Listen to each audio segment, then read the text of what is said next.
Welcome everybody to the Arc of Wrestling podcast. I am your host Greg. This is episode 42, and joining me today we have Joker. Oh, he's gone. Okay, Mike. Hi. We have Jimmy. We have Strike. No, go away. We have Jonesy. Oh, Jonesy actually left. Okay. You retard. I thought he was just fucking with me. And we have the lovable Hunter. What's up? What's up? What's up? What's up? Okay, guys, we have a good week to go over in wrestling. So let's start. Monday Night Raw. We open up with Brock Lesnar and Paul Heyman as they come down. Heyman takes the mic and talks about how Lesnar versus Triple H at SummerSlam was uncomfortable to watch. Heyman goes on and talks about how Triple H is strong, but Lesnar was able to stop him. Heyman gets hyped up talking about how Lesnar forced Triple H to quit his family, the fans, and everyone else. Heyman says that Triple H has the dignity and his manhood stripped. Then he calls out Scott Armstrong. Scott Armstrong, who was the official at SummerSlam during the match with Triple H and Lesnar, walks down to the ring.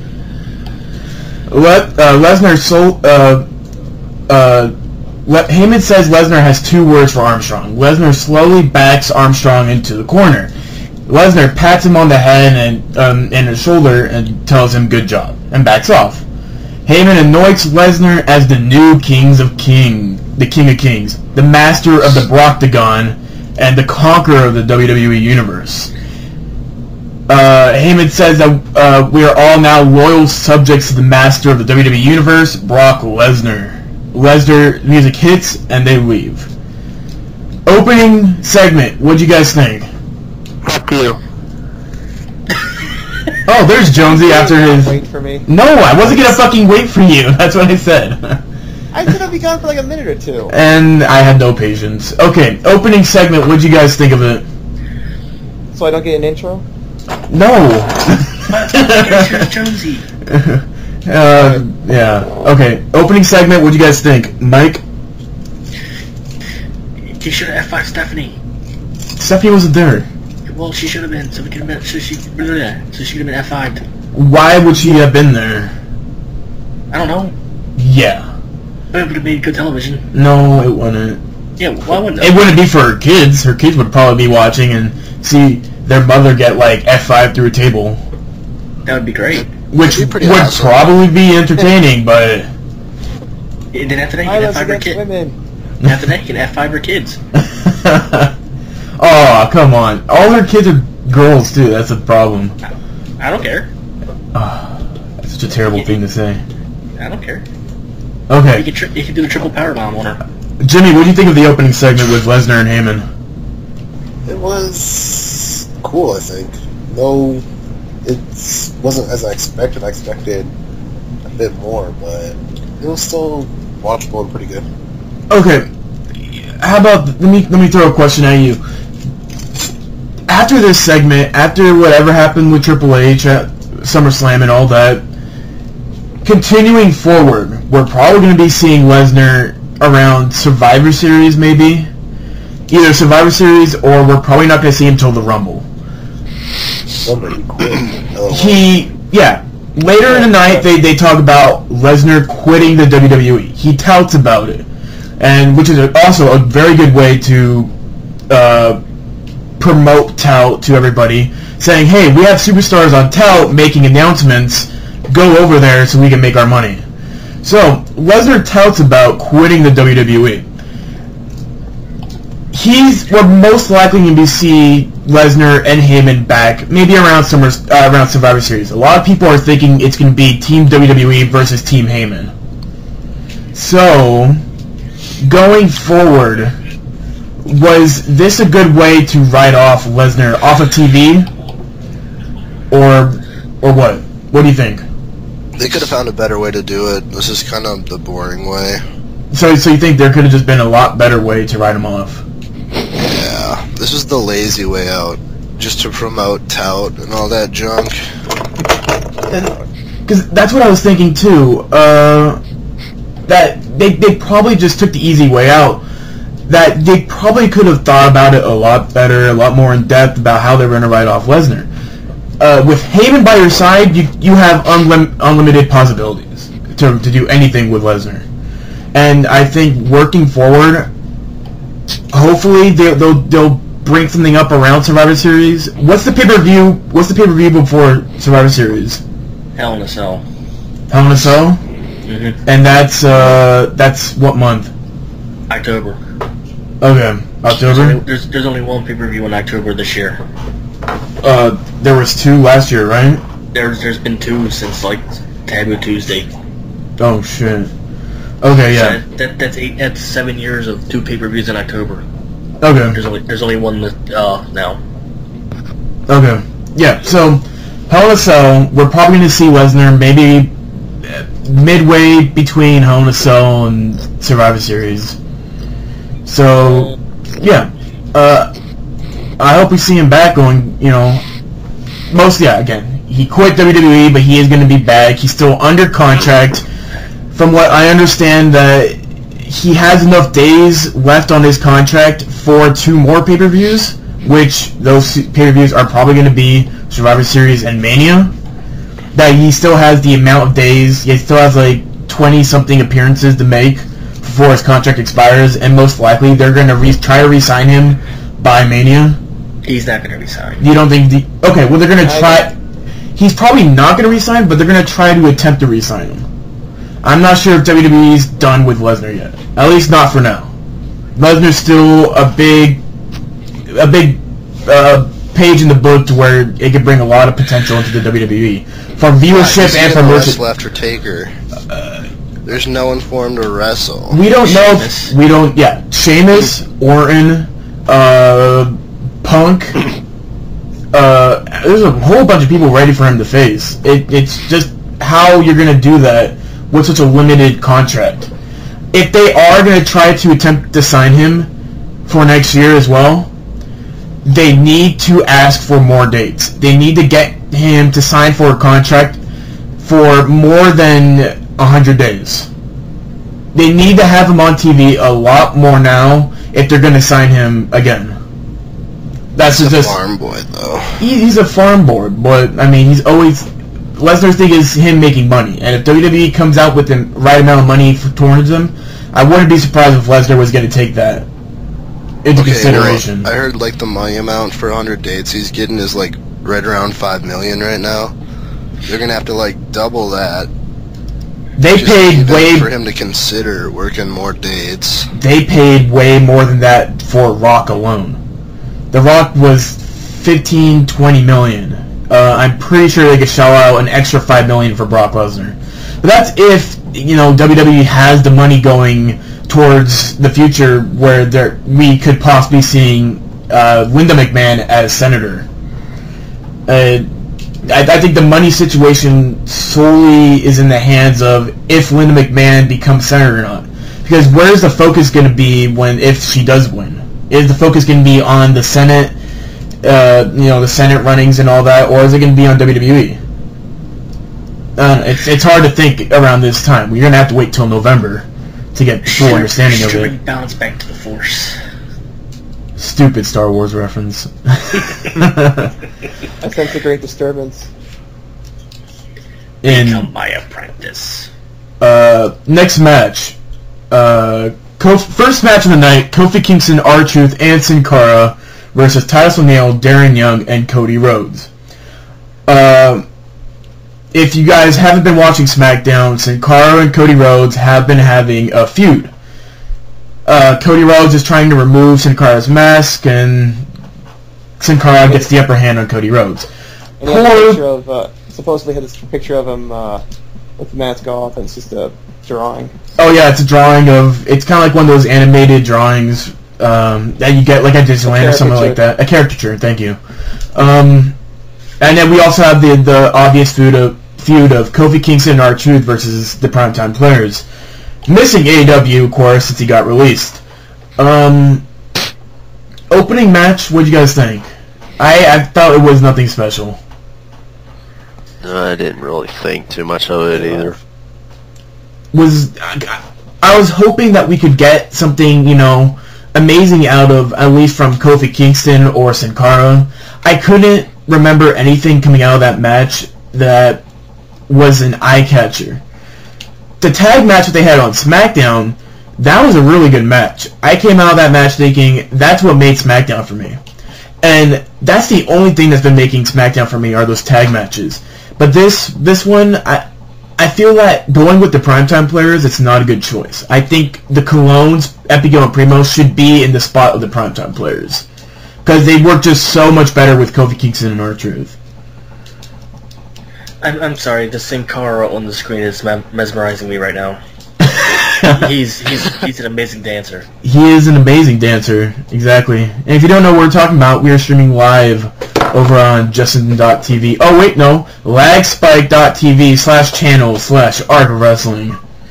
Go there, or you fucking suck a lot of butts. Yep. All of the butts. All of the Okay. butts. So at the end of the match, Cody Rhodes tried to take off Sin Cara's mask, but Sin Cara rolls him up for the win. We are winners, Sin Cara, Kofi Kingston, and R-Truth. We go backstage with Matt Striker, and his guest is AJ Lee. David Otunga ends up. We haven't seen him in a long time since he's been dealing with both the Jennifer Hudson trials and his new movie, The Hive, starring Halle Berry.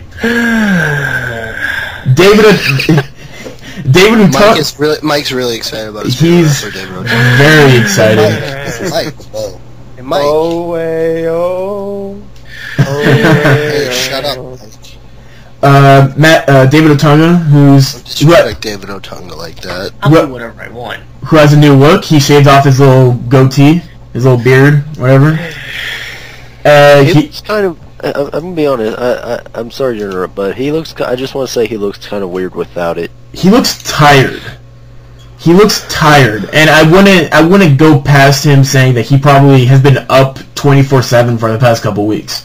With the movie and with the Jennifer Hudson trials and everything, he's probably Jennifer Hudson. Yeah, he's probably going back and forth on everything, but he's back. Otunga congratulates AJ on being GM of Raw. He points out that she might need some Harvard-educated legal counsel. I love when he says stuff like that. I don't. Hey, baby, I think you need some legal counsel. Aww. Otunga offers his services, and she wants him to offer them in the ring tonight against an opponent of her choosing. Otunga walks off. Striker brings up CM Punk's tout from earlier and about picking his own #1 contender. AJ says that that's fine with her as long as she approves of it. AJ skips off as we go to commercial. So we get two announcements. Punk is going to be picking his own #1 contender as long as AJ confirms that it's a good choice. And two, Otunga has a match tonight against someone of her choosing.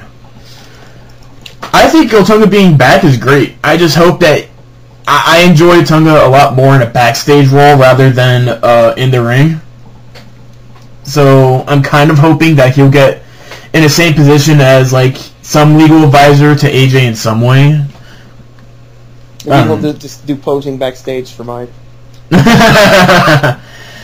The David Otunga segment where all he does is pose for 5 minutes in front of the camera. Ratings spike up. Ratings spike, and then we have a segment with Damian Sandow reading the dictionary. I think. Read off the definition. Yeah, just reads off the definition. Best draw ever. Yeah. Back from break, Cole plugs tonight's social media ambassador, Khloe Kardashian. The pig that is one of the Kardashians. She tweets about Sin Cara, Brock Lesnar, and Paul Heyman like she knows who any of them are. She may know Brock Lesnar because she's probably watched UFC a couple times. Yeah, right. She's a big wrestling fan. Have you never seen any of her tweets? The tweets on Raw that she probably had someone like on the phone. It's like, hey, I'm going to tweet this. She's going to look at it and be like, okay. And No, she's a big press wrestling send. fan. Big wrestling fan. Yeah. Okay. She's the next Snooki. She's going to go on WrestleMania and be in a match. Who are we talking about? Khloe Kardashian. Oh, that Lamar whore. Odom's wife. Oh, that whore. Yeah. Hey, don't say shit on Odom though. He's a She's poor a pussy. Lord, she's a nice woman. Lamar Odom was a bad basketball She's player. a nice woman. Better than you, Mike. Yeah, he's so good. He did crap for the Mavericks last year, right? Better than you. Even though I picked Bynum over Odom, I think Odom's pretty good. Odom's not a center. I know, Better than but you. in the spot for the LA Lakers, Okay, Bynum got traded. Okay, wrestling. Okay, bye. Ryback versus Mike, Spinner, and Andy. I don't know what the last name is for Andy, but oh well, They we'll actually move put on. names? Yeah. I Did you not pay attention to the Ryback matches? was like, No. what are these guys' names? Oh, okay. I'm surprised they don't name them food. Oh, get out. Cheeseburger and fries. A joke that just did not work. We move on to a regular Ryback squash match, but this time it ends with Jinder Mahal running in and attacking from behind, causing Ryback to win the match by disqualification, of course. But after the bell, Mahal continues to attack and hits Ryback with a knee to the face. Mahal applies a camel clutch, but Ryback powers to his feet with Jinder Mahal on his back. Ryback drops down and Jinder Mahal retreats from the ring. Ryback stops one of the local wrestlers from attacking. Ryback grabs both of the jobbers and slams them down to send a message to Mahal, who is looking from the ramp. This seems like a regular, TV only feud that's going to be between Ryback and Mahal. They may have a pre-show match at Night of Champions, maybe, or probably a filler match. Who knows? But I don't know. I'm not interested. I don't like Mahal. Ryback's getting over. That's a surprising turn. He's getting Phoebe more chance than he ever did from the beginning of his debut. So he's getting over, but the crowd's still doing the Goldberg chants, and the crowd still looks like they're dead. But the Feed Me More chants are coming into the crowd. He is getting some reaction when he comes out. Will that continue? It depends on what they do with Ryback. It depends if they're going to put him in a feud, if they're going to have him cut promos, they're going to have him do actual matches with regular superstars. I mean, they're obviously trying to put him in a match against Jinder Mahal, but I don't think Jinder Mahal is that good of a person to put him against. I don't even think he's getting that many Goldberg chants. No, I I still hear him. heard him in Raw. I didn't hear him in SmackDown, but I definitely heard him on Raw. Oh, you're not going to hear him on Well, SmackDown. I mean, They're you gonna hear them, but I mean, take 'em out. it sounds like it's only like a couple of people just doing it. No, Like I wouldn't say that. I wouldn't say that. I heard a very loud Goldberg chant. I believe it was last week on Raw.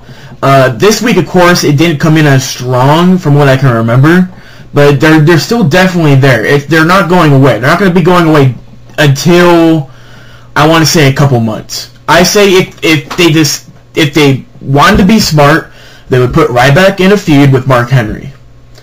But I would keep Mark Henry as the heel if they're really trying to put Ryback over as a big baby face, which potentially Ryback could sell merchandise. I see him just like Brodus Clay. He's not a great wrestler. He's not great on the mic, but he could potentially sell merchandise to a lot of people. Does he have any merchandise? Again, not yet, since it's so early in his career that he hasn't really done anything great. But I think going into the future, I'm pretty sure WWE is going to spend some money on him. They should spend some money on him getting fired. And there's Mike with his hate towards all WWE creations. No, he just hates the people that are... He hates anybody that doesn't come from the indies. I just hate the people that suck at wrestling and are boring. I'm sorry. He likes Alberto Del Rio. Well, it's better than liking Brodus Clay. That is true. At least Del Rio can wrestle. But Del Rio is boring as hell. And we'll get to that later. Strike, you have your rant segment ready, right? You said you were going to do it, and I told you you're allowed to. I really didn't. We're allowing him to rant? No, he told... It was just a lot of work. He told me, he's like, hey, I'm gonna come up with a rant segment for this week's podcast. I'm like, okay. He's like, oh, I'm gonna rant about Del Rio for a while. I'm like, that's fine, do it. It'll be a good conversation that we do for the podcast. So if you still want to do it, come up with ideas right now. When we get to the rant segment, you can go over it. But Well, I mean, I got a little bit, but I mean, I don't have enough. That's as much as fine. I wanted, since that was a lot of work. yeah, getting facts straight is a lot of work. I That's was talking about week after week after week. That's what the Tumblr's for, Strike. Yeah, you could always, if you want, you could always post in the Tumblr, and we could promote it for you. But if you want to still talk about it in the rant segment, we have nothing to talk about in the rant segment. But we need to move on. Chris Jericho's backstage when Dolph Ziggler walks up. Ziggler congratulates him on the SummerSlam win. Ziggler wants a rematch tonight. He says that he can beat Jericho. Jericho says that he knows how to win the big one, and asks if Ziggler does. AJ comes skipping in and makes the rematch. If Jericho loses, his contract is terminated. If Ziggler loses, Jericho gets his Money in the Bank contract. AJ skips off and Ziggler chases after her. Obviously, this is setting up, we'll get to it later, Chris Jericho's going to be going on tour with his band Fozzy. He's going to be gone for the third quarter of this year. So this is the way that they're going to write him off. So we'll just continue on, and we'll talk about it more in depth when we get to the match. Match number 2 of the night, because we get some segments with Del Rio, but who gives a shit about him? Randy Orton versus Del Rio, because AJ sets up a match against Orton. So the second match of the night, we finally get to it. I mean, not second match, third match. Sorry about that. What'd you think of the match, Mike? I don't really remember it all that well. Okay. Which match? Del Rio versus Orton. Oh. Anybody remember the match? I thought it was a really boring match. I thought it was a decent. Del Rio won, didn't he? Orton won, and I thought that was SmackDown. This was a good. I thought it was a good match, and I think both. And we obviously know both guys could work a lot better. But for being a Raw match, it didn't try to throw in anything special in the match. But I saw a lot of potential of both these guys having a good feud going into the future. Maybe if Del Rio decides to finally win the World Heavyweight Championship from Sheamus, we'll talk about it more on SmackDown. But I thought it was a good match. Yeah, it came off boring since there wasn't anything special to come out of it. But this is a Raw match, and we're going to throw anything big into this match. A good match from both of these guys would come on SmackDown, I guess. Overall, okay match. Could have done a lot better. Cole hypes that CM Punk will name his number 1 contender later tonight. And yeah, we'll move on. Brodus Clay versus Damien Sandow. Best ever. Oh my god. Best segment ever. Worst thing I've ever seen Which one? in I'm my sorry. life. Brodus Clay versus Damien Sandow. Potential. Sandow deserves better than Clay. Just say that much. Oh, definitely. Sandow does deserve so much better from in his career than Brodus Clay. But this is... Well, he does need to work up to it, though. He does need to work up to it. And I believe that if anybody was going to take the seat as next big heel, Damien Sandow on the spot. He's been able to perfect his character far beyond my expectations. I thought this was going to bomb. That he wasn't going to be able to... I knew he was a good wrestler, but I didn't know if he was going to be able to run with the gimmick.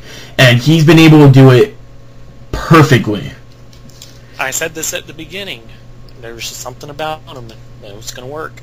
And you're right, Strike. He's been coming off a lot better than I think anybody expected for him to be. The match was slow, but I can understand why it's slow. Brodus Clay, not the best wrestler in the world. Probably one of the worst on the roster, and this match easily showed it. That he just doesn't know how to work the ring. Now, I hate Brodus... I don't like Brodus Clay as a wrestler. I don't like him on the mic. But this guy has the potential, just like Ryback, to sell a lot of merchandise. A lot. But not towards the not towards the young adults, like what I think Ryback could sell more to. The younger kids are going to eat his merchandise up. Especially if he continues to bring out kids in the ring to dance with them and all that. Yeah, especially since he's probably going to end up being one of the, I guess you'd call it stars of Saturday Morning Slam. Oh, yeah, he's definitely going to be headlining that show. I could see him on that show pretty much every week. I guess we'll talk about that more when we get to that segment. Yeah. Damien Sandow wins. Clay misses another splash, and Sandow rolls him up out of nowhere for the win. But after the match, Clay grabs Sandow, hits him with the big suplex. Clay splashes Sandow and dances with his dancers to join him in the ring. Several kids are wearing John Cena t-shirts, also come and dance. This is easily a way to, get all these kids to start buying the merchandise. We saw last week, I believe, Kofi Kingston and R-Truth coming out with the little plush dolls of the wrestlers. They're really trying to push the merchandise onto the scene. And which I can understand why, because, with a 3-hour show, it's going to cost them a lot of money, so they need to start selling merchandise more than they ever have. But like a lot of people are saying backstage, that the 3-hour show isn't going to last long. They don't see this show being 3 hours for very long. So, yeah. Next we have the Shawn Michaels satellite interview, where he talked about Brock Lesnar attacking Triple H at SummerSlam. I can't say what happened because I couldn't pay attention. Neither could I. Could anybody run down what happened? The only thing I can remember from this segment was Shawn Michaels, saying that Triple H has always been the man of his honor and integrity, and that that Triple H is always going to be the best. Shawn thanks him for a job well done on behalf of WWE Universe. Like he's giving this farewell speech, and I'm not understanding it. But it took after Raw happened. I was watching AfterBuzz.tv, which is hosted by Maria Kanellis, former WWE star. Hey, it's very informative. I actually like that show. It's very informative. And it also had Mike Bennett on it as well. Prodigy. And so they were talking about this segment, and what they said about the segment is, I'm not sure if a lot of the audience will understand what came out of this segment, but as a wrestler, this segment really affected me, as it was like Shawn Michaels wasn't just talking about Triple H, it was talking to all wrestlers. So it took me a while to understand that this segment was more of Shawn Michaels talking to the wrestlers of the company rather than the audience. So it was more of like a special interview towards the people who work for the company rather than the people who watch what they do. Which again I can respect. But the segment was boring and slow, and I couldn't pay attention to it. It just dragged on and on and on. It was boring. But if there was a special message to the wrestlers, I can respect that, and I can move on from it. Mike, you wanted to say something? No. Move on to the next match. David Otunga versus Big Show. Oh my god. Why did he torture me with such garbage on a weekly basis? What would come into the Booker's head thinking like, we're gonna fit Otunga, a guy who's been having bad rep for the past couple months about him having light feet in the ring, or 2 left feet in the ring, and him white feet, or I don't know. I said white feet. No. He did. I said light feet, not white. Light feet, not being able to work in the ring as well as, as any others. And so a lot of people were criticizing him not working well in the ring. And then they bring in Big Show, a guy who's also a little bit clumsy when it comes to being in the ring. It wasn't a good match. nothing good from it. Winner Big Show just was out there to pretty much show his dominance, I guess. Yeah, Tonga gets buried. Good. So, Good. a match that was Tonga. Tonga. a match. Tonga. They do need a push Tonga. No, they don't. Shut up. He needs a world title run. You know what? Give him the U.S. title. No, don't. No. You could give him the Intercontinental title. Antonio Cesaro is running with the U.S. title right now. I want to see what he goes with that right now. But let's move on. If Utonga beats Cesaro for the U.S. title, I'm quitting. You say that about a lot of things, but you never do.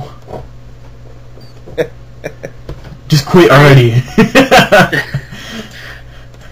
I hate you so much. I'm joking, Mike. This match was announced earlier in the night. Zack Ryder and Kane versus The Miz and Daniel Bryan. Best ending segment ever. This match was supposed to be kind of like, these guys used to have heat in the past. Let's see if they could work together. Good. I think it was a good match. This is the first time we've seen Zack Ryder on Raw in months. Good. Mike hates everyone. Kane, Everyone except for Del Rio. yeah. The match. I don't hate Daniel Bryan. Mike doesn't hate indies. I don't hate Daniel Bryan. There you go. Whoa. No. You know it. No. Near the end of the match, Bryan ducks Kane and smacks him in the face. Bryan leaves the ring and runs through the crowd. Kane stops chasing him and grabs Ryder. Kane hits the big chokeslam on Ryder and immediately starts tearing up everything at ringside. Kane grabs a WWE crew member and tosses him over the barrier. Kane goes back to the ring and lays out Ryder with a tombstone pile driver. Kane runs off to the back as trainers come down to check on the timekeeper who was assaulted. What would you guys think of the match? First off, the tag match. I like the ending. You did like the ending, but was the match from what it was good? Nope. I can't even remember the match. I didn't too much care for it, but I did enjoy watching Kane destroy Zack Ryder. All I remember is Stupid. Kane going Batman on everybody. Are they trying? SummerSlam, wasn't it? Here's a question: are they trying to build Kane back up to the heel? I hope not. It wouldn't make sense, but it seems like they're going that for the past 2 weeks or so he's been tearing shit up now.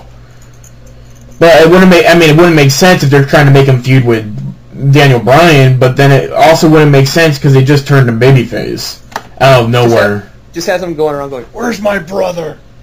Oh god. Where is he?" May 15.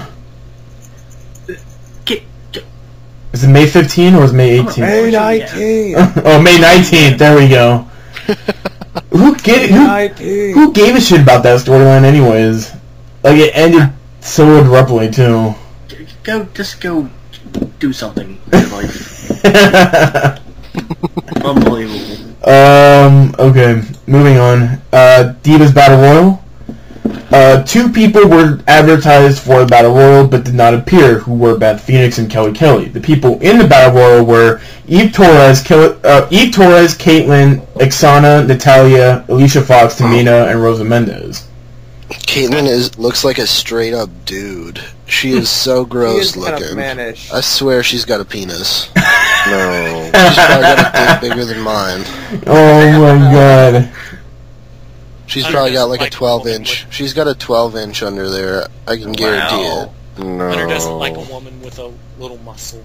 No, I don't like a woman with a man's face. Oh my god. So she doesn't have a man's face. No, She looks like a man. No. No, she don't. Not really. She's pretty cute. Oh Yeah. my god, Greg. Well, you're kind of... You're in the closet, Greg, but... Face in chat says Caitlyn is actually Buffalo Bill. Exactly. Fun fact, Caitlyn is actually Buffalo Bill. That was actually pretty funny. It puts the lotion on its skin. Or else it gets the hose again. Aww. Oh, it's so sad that you two just finished your own sentence. Aww. Okay. But Beth Phoenix, she wasn't in the Battle Royal because she had a family death or something like that. Something like that. So a lot of people were thinking that she was pregnant. Like this rumor started coming around saying that Edge impregnated Beth Phoenix and so she couldn't wrestle again. No, I made that. Rumor. I don't know how that fucking started, but she came on Twitter and was like, "Thank you to everybody who gave me their well wishes," and it was like, where did this pregnancy rumor start? If she was just having family problems, it didn't make sense. And then Kelly was supposed to be in the match as well. But who cares about her? Yeah. So Caitlyn wins. She is the new number 1 contender for the Divas title, which doesn't make sense because if Caitlyn's been playing off as as Layla's best friend for the past couple weeks, so now they're gonna have a match at Night of Champions. 2 babyface contenders. Where the fuck is Sarah Del Rey? She's still got indie dates. How much left? And Greg, you act like people pay attention to the Divas division. I do pay attention to the Divas division. She's got people. I don't care about the people. I care about if it makes sense to me, and it doesn't make sense to me. It'll be hilarious if they release Caitlyn. then Greg will be all pissed again. No, I'd be pissed if they released AJ. I mean, I like Caitlyn, and I think she has a lot of potential to be a really good wrestler. Her commentary on Friday night was terrible. It was god awful. Even JBL had to go on Twitter and say how bad it was. Where's Karma? Oh man. Where's Karma? Yeah, all the internet people were like, "Where's Karma? When is she gonna make that debut?" And then she gets released. So yeah, Caitlyn's new number 1 contender for the Divas title. She'll be facing Layla at Night of Champions. So we have our Divas match set up. When you see Layla come out, there's nothing in the crowd. There's no cheers, no claps, nothing. No one really cares about her, and I don't care about her either. I know a lot of people think that Layla's a good wrestler, but I think they're saying that because there's really no one else on the Divas roster who's at her position that's good. Beth Phoenix disappeared. Natalia's disappeared. Tamina is non-existent. So, they have to praise Layla because there's no one else at her level to praise. So I think she's okay in the ring. I don't think so. I think she's very clumsy when it comes to being in ring action. Well, now possibly due to her knee. Due to her knee, it affects her a lot more. I never thought she was good in the ring. I think before that match she had with Michelle was very good. Well, because Michelle could carry anybody. Michelle McCool is an excellent wrestler, and she could carry just about anybody. Yeah, but even so. Except Ixana. Because Ixana's a crappy wrestler. So yeah, going forward, next match of the night, we have contract versus contract match. Dolph Ziggler versus Chris Jericho. What a depressing good match. Good match, yeah, exactly. Their SummerSlam match was better. Yeah. Oh, again, SummerSlam match stole the show. Again, this is a Monday Night Raw match. They're not going to have this match as pay-per-view standard because they want you to pay for pay-per-views to see the matches that you want to see. But even so, this is the cap off to the feud, and it just felt underwhelming. Of course, it was going to be underwhelming. It would have been a lot better. It would have been a lot better if Ziggler won. If they had the same stipulation like this, but only at SummerSlam, and Ziggler won. Because it would have Chris Jericho leave without winning the big one. It could set up a big potential feud when he comes back after the Fozzy feud. They totally not do this the way that I think they planned on doing it. Yeah, it just felt like there was no reason for him to win at SummerSlam. Yeah. And then for the match the next night to end the exact same way, or not the exact same spot happened, the blocked lion salt into the zigzag, except Jericho couldn't kick out. And it just felt like, well, he kicked out last night. Yeah. Later into the match, it just didn't feel right. Yeah. Just felt like they had to get rid of the feud. They kind of just trashed it. And on the episode of Raw, like it was unforgettable. Not unforgettable. It was a very forgettable ending because nothing really happened. It kind of felt like they underplayed it. Like they didn't really do anything big towards Jericho. Could lose his job tonight. They didn't build it up to where like this could really happen. Like Jericho could not be seen ever again. It kind of like AJ announces at the beginning of the show, and then he loses his contract. That's it. And then whenever Ziggler did win, he just got code breakered. He didn't seem strong coming out of that feud. Yeah, and that's the thing. Ziggler did not seem like the feud was potentially good for him because it ended up being like this is just filler for Ziggler. So when it's his time to cash in, he can cash in. And I think that's going to continue to happen. I think Ziggler's going to end up going into a feud with Orton. It's going to be another filler feud until he's ready to cash in. I think there's going to be an ongoing ordeal with Ziggler until he's ready to cash in. Well, he better cash in soon because Sheamus Del Rio gets boring eventually. Oh, it's going to be a lot boringer. And I think we're probably going to have one more match against Del Rio Sheamus, but it's going to be on a SmackDown rather than a pay-per-view. Sheamus Del Rio is going to main event Night of Champions. Yeah, I know. We haven't gone there yet. I know. I'm talking about...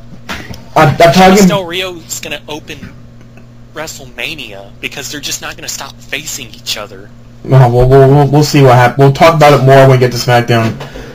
We need to go on. After the match, Ziggler grabs the briefcase and celebrates in the ring. We get a video. We go to replays. Jericho's recovers. Dolph runs around, poses on the turnbuckle as Jericho sits there. Jericho grabs the briefcase from Vicky and hits Dolph Ziggler in the gut with it. Then over the back, Jericho hits a code breaker and his music hits as Vicky yells at ringside. Jericho waves at the fans as we get another replay. Honestly, when I was on Twitter when we were watching this, a lot of people said they would have rather have seen Jericho giving Dolph Ziggler a handshake at the end of the match. Because that would have been almost a passing of a torch moment. And I think it would have ended the feud a lot better than Jericho just beating up Ziggler. I actually thought that was what was going to happen, but then the camera focused on Ziggler and he was talking trash. Yeah. So, I mean, it just seemed like he was heading that way, and then he just gave Ziggler what he deserved, I guess. I feel that it could have potentially worked out a lot better if it worked out that way. If Jericho had the respect for him that he's been saying on Twitter how great of the matches he enjoyed having with Ziggler, Jericho gave him the handshake, left, and kind of had like one big applause at the end. Ziggler would be standing there like, I'm so better than you, and it would have made not only Ziggler look stronger, again, it would bring Jericho back later on in for a potential future feud. I don't know, though, because it just doesn't seem like he'd just like raise his hand or whatever with Ziggler smack talking. It seems like that would only work if Ziggler was like, alright, you're good, I respect you, or whatever. And they could have done it if it was only at the pay-per-view. I think it would have worked a lot better if it was at the pay-per-view, because you're not live and having the millions of people watch it. Your viewership is down, and I think that moment would have been a lot better pay-per-view moment if it was on the pay-per-view, if the handshake was at the pay-per-view and Jericho just left. That means they're going to turn. That would mean they wanted to turn Dolph face. They obviously don't want to turn him face right now. No. Ziggler's character just sort of goes against that. No. It's not. It wouldn't turn him face if you wrote it properly. How I would have wrote it would have been at the end of the SummerSlam match. Ziggler's cheering. He's running around the ring. He's doing his thing. Jericho's standing in the middle of the ring. Ziggler gets in, showboats to Jericho. Jericho extends his hand. After a while, Ziggler shakes his hand. Jericho gets off, and Ziggler just continues to show off. He's like, he yells at Jericho saying, "I'm still better than you, get out of my ring," and then Jericho leaves. The handshake was the potential to be the passing of the torch. If that handshake happened, it would have been the passing of the torch moment. But that didn't happen, and so it didn't make that feud memorable. If that feud the feud wasn't really memorable from the start because nothing really happened. But if you wanted to define one of Ziggler's best moments in his career, it would have been Jericho giving Ziggler a handshake, a passing of a torch moment from one great superstar to the next. But that didn't happen, and it could have given Ziggler a great moment to shine, to really be that show-off, that he just beat Jericho at his last big event.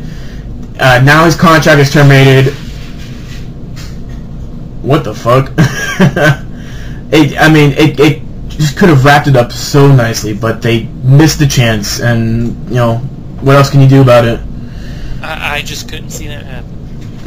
It just doesn't seem like Ziggler would be respectful enough, or it doesn't seem like Jericho would just take the abuse. Yeah, I don't know. I could have totally seen it worked out. I think Ziggler still could have come off of that looking strong and still looking as a big heel at the end of it. But what else can you do? Because that handshake did not happen, it fell short. Then we get to the last segment of the night. CM Punk comes out in front of Jerry Lawler. Punk remembered how Lawler said that he turned his back on WWE a few weeks ago. Punk wants Lawler to go ahead and admit that that was a lie. Lawler says that he meant no malice at that and felt that at the moment that he turned his back. Punk wants an apology from Lawler. John Cena comes out. Here's a long segment that they put into this where Cena's talking about respect, and you have to earn respect, you can't ask for it, and Punk talks about how he's had the championship for 9 months, and that I let you guys main event the pay-per-views because I had respect for you guys, but now I've waited too long. I haven't been in the main event for 9 months, and I deserve my main event spot. But I can't get that main event spot when Triple H or when John Cena has their own special match, and so I have the respect to put it towards you. But now when I want my main event spot, I'm getting ridiculed by everybody that I can't get my main event spot. He's pretty much saying babyface things coming off as a heel. WWE's still wanting him to come off as a heel, but he's saying the truth. He's saying things that we all agree with. It doesn't make sense. I don't understand where WWE is going with CM Punk, which is really trying to push me it's pushing me away from CM Punk when I'm trying to understand him a lot more. Like, he's saying the truth, yet WWE is writing him off as a heel. I still don't even think that. I still think he's kind of playing a tweener. Because I would say that. He's not. CM Punk is full-fledged heel now. I would say that if he didn't kick Jerry Lawler at the end of the show. Him kicking Jerry Lawler in the... That was Lawler's fault. He bumped it. You're an idiot. Kicking Jerry Lawler is like kicking Vince McMahon if he was the biggest babyface in the company. Lawler is the babyface voice on commentary. That's who everybody listens to. You have Michael Cole, who always talks shit on everybody else. Then you have Jerry Lawler, who always talks shit on Michael Cole for talking shit on everybody else. So everybody likes Lawler. With CM Punk kicking Lawler at the end of the show, that solidified him to be a heel. No. Okay, explain. Fault. He had the entire ring to move around CM Punk, and he's like, "Nope, out of my way." Oh my god. Bumps right into him. But here's the thing. It's intense. This is what I don't get. And there was a rumor that came out of this promo afterwards. And we'll talk about this. I think it's better that we talk about it now rather than during a news segment. But at the end, John Cena says his shit, and then he drops the mic and he leaves. Punk sits in the ring for like 2 minutes saying nothing, turns around and starts talking to Lawler, and then which causes Lawler to get kicked in the back of the head. A lot of people thought that was very awkward because it didn't make sense. Cena left, dropped the mic, didn't say anything. Punk ignores what Cena said and just starts ranting on Lawler. A lot of people thought, oh, okay, because Punk doesn't want to accept the fact that Cena's right. A lot of people, then a rumor came out saying that Cena doesn't like his character anymore. That Cena is sick and tired of being a babyface, and that he wants a change in his character. And apparently after he dropped the mic and left from the arena, when he got backstage, he got yelled at by Triple H for doing that. That apparently CM Punk kicking Lawler in the back of the head was supposed to happen 5 minutes. That happened 5 minutes earlier than expected. That CM Punk was supposed to say something to John Cena, and that John Cena was supposed to leave. But apparently John Cena left before he was supposed to, which caused Punk to act quick on his feet to go attack on Lawler. Now, I'm not sure if that's true or not, because the website that was posted on, which was the Wrestling Cafe, and a couple other ones like Bleacher Report and everything, it talked about it, but then all the articles got deleted.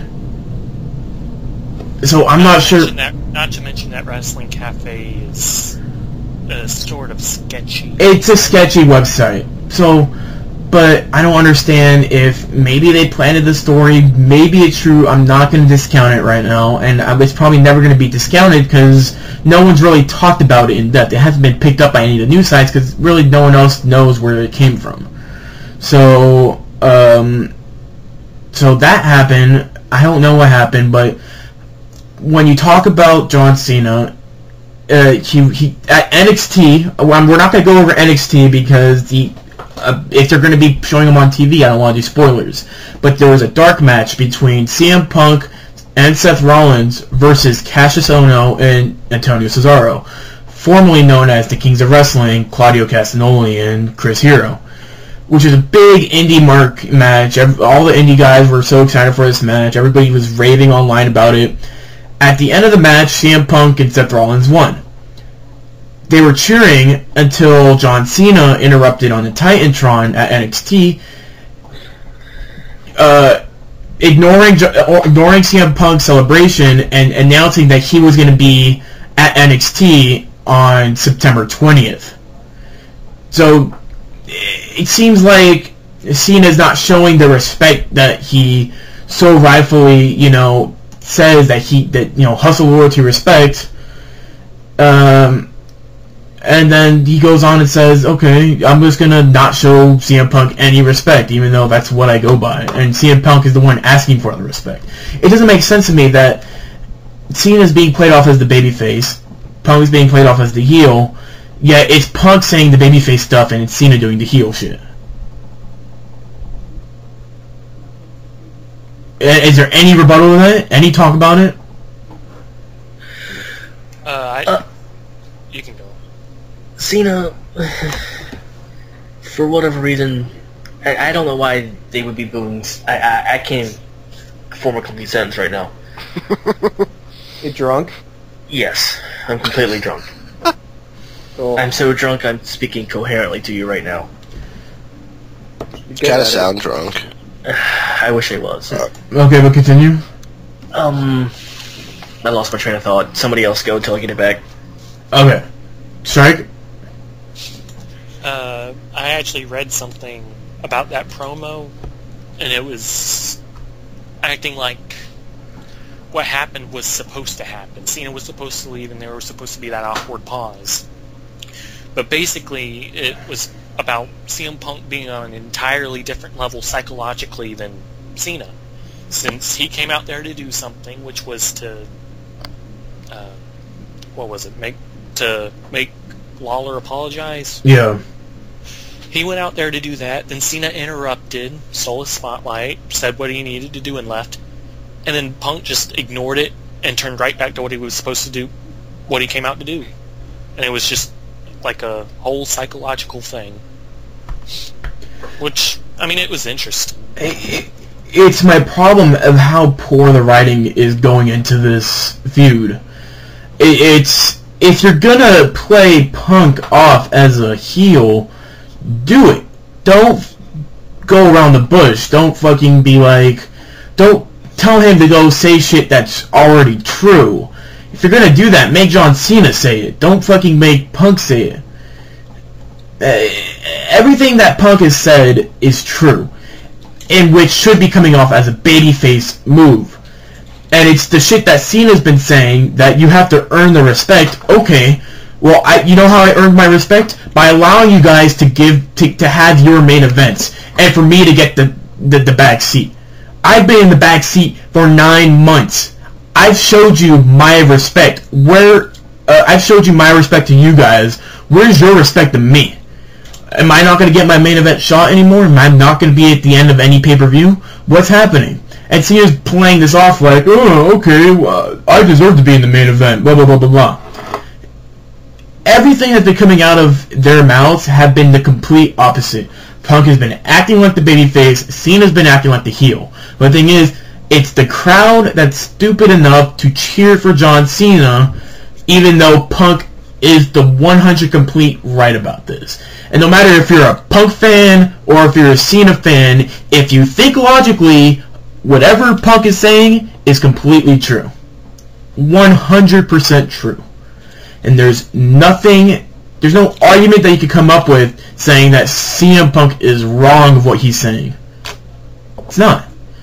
He should have main evented all those pay-per-views. The only reason why he didn't, because the feuds that John Cena has been put in have been on the top of the WWE's schedule. That's it. They could have the John Laurinaitis versus John Cena match at Over the Limit. That should have never ever main evented that pay-per-view. Period. But it did anyways. That match should have never happened. Period. It should have been a Raw match. That's what a lot of people say. It should have been a Raw match, but it wasn't. No, it should have been CM Punk versus John Laurinaitis. Or that too, if they decided to continue with that feud, which they didn't. That's what it should have been. You had those matches that sort of had to be the main event. Like, it'd be like whenever Rock and Hogan faced off, and then Jericho and Triple H closed out the show for the title. It just didn't feel right. I mean, you had the streak, and you had Rock versus Cena. Those kind of had to end out the show. Either one of them did. And then you had Brock Lesnar versus John Cena. That was one of those special attraction matches, which is the same way. If it's a special attraction, it kind of has to main event. And that was the same with the SummerSlam main event.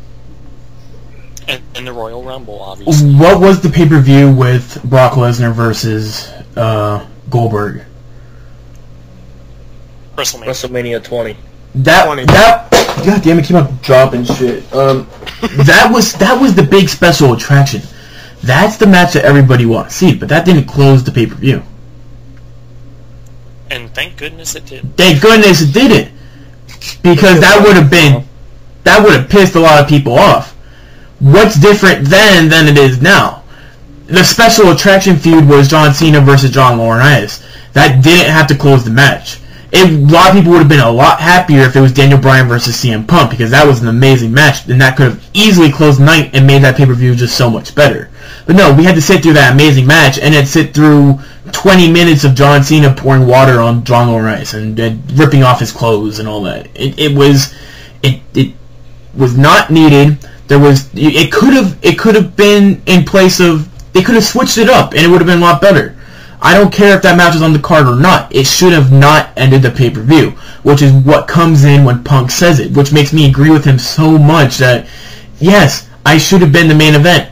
The championship should always be in the first spot. no matter who's on top, no matter who's in the main storyline, the WWE Championship should be the main focus, and that's what I completely agree on. It should be the main focus of all shows, no matter if there's a special attraction like... Now, if it's like a match, like if it's a big star player like Rock versus Cena, I can understand why it's closing the match. But if it's a big feud like John Laurinaitis and John Cena, it doesn't have to end the match. It doesn't have to be John Cena versus Big Show at the end of the pay-per-view, because at the end of the night, that's still just a regular feud, just like Daniel Bryan versus CM Punk. The only reason why is that they're heavily promoting. They're promoting the John Cena Big Show match way more than they are promoting the WWE Championship match. If they decided to promote the WWE Championship match more than the John Cena Big Show match, it would have been the main event of the night.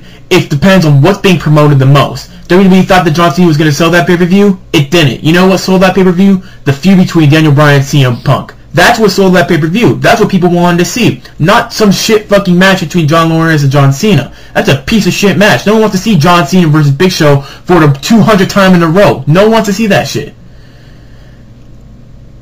I don't understand why they have to continue to put these matches on main event. Which is why CM Punk is saying this so truly, that John Cena is not the main event of this program. It's CM Punk. You know why? Because he has the WWE Championship. If John Cena has the WWE Championship, there's a reason why he's in the main event. Because he is the champion, not CM Punk. Well, I was about to say something before you went on that rant, but I don't know if it'd be relevant now. What? Say it. Well, I was going to basically talk about the matches that ended the pay-per-view since Punk's reign and how they either worked or not. The special attraction matches I can understand.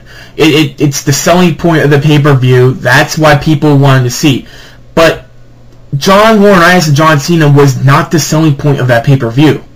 It just wasn't. It was the main feud of the company, but it wasn't the selling point of that feud. The selling point was the first pay-per-view match between CM Punk and Daniel Bryan. That was the big match. CM Punk won at Survivor Series, right? Yes. And that wasn't the main event, right? No. Not that I remember. Anyways, you had TLC, and Punk actually main evented that because Cena wasn't even on the card. You had the Royal Rumble, which obviously has to main event. Yep. The Royal Rumble always main events. There's no getting around. Yeah, it goes without question. Then you had the Elimination Chamber. You had an ambulance match close out the Elimination Chamber pay-per-view. Yeah. And it wasn't even for the title. That's the thing. That Kane feud was heavily promoted more than the WWE title shot. Even though that it should have definitely have been Punk closing out Extreme Rules. Not only did they promote Kane versus Cena more, they dropped it like the next week. No one talked about it after that. Kane was in limbo after that. Now, to be fair, that feud was basically linked to the Rock and Cena feud, so you could make the argument. No, that feud was not linked whatsoever. Yes. No, it wasn't. It was not linked whatsoever. The main point of the feud was Kane trying to get John Cena to embrace the hate. There was no connection to The Rock whatsoever. This feud was a filler feud to lead up to WrestleMania. Actually, Kane brought up The Rock quite a few times. Yeah. I do not remember him. If you don't embrace the hate, you'll never beat The Rock. You'll never beat me. You'll never beat The Rock. That's not connecting it to the feud. That's more of like if you don't turn it now, you know, you're not going to win in the future. You're never going to be the great John Cena that you've always been. You have to embrace the hate now if you want to continue your winning streak into the future. If you want to continue to be the top guy in the company, you have to embrace the hate now if you want to continue to win.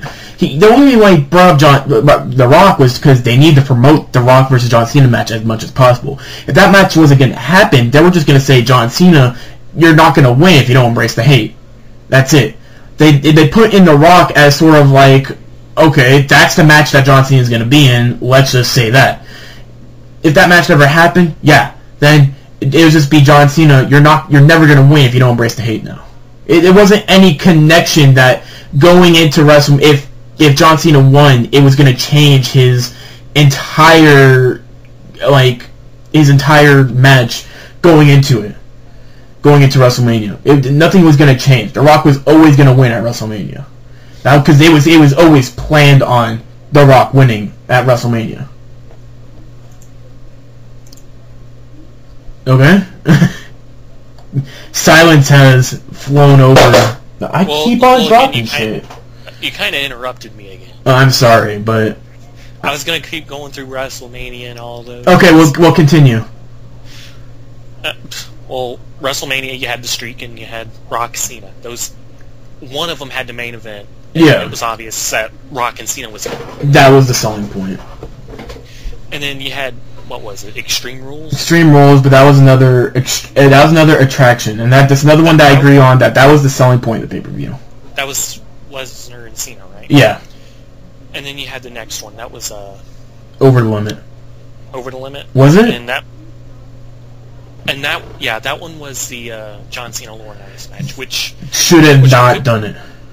I feel like that instead of having that match, they should have had Cena go into a number one contenders match, only to lose because of a Big Show interference because Big Show got hired, and then the feud basically picks up from there with the match at whichever pay-per-view it was, the cage match. Yeah, that should have happened.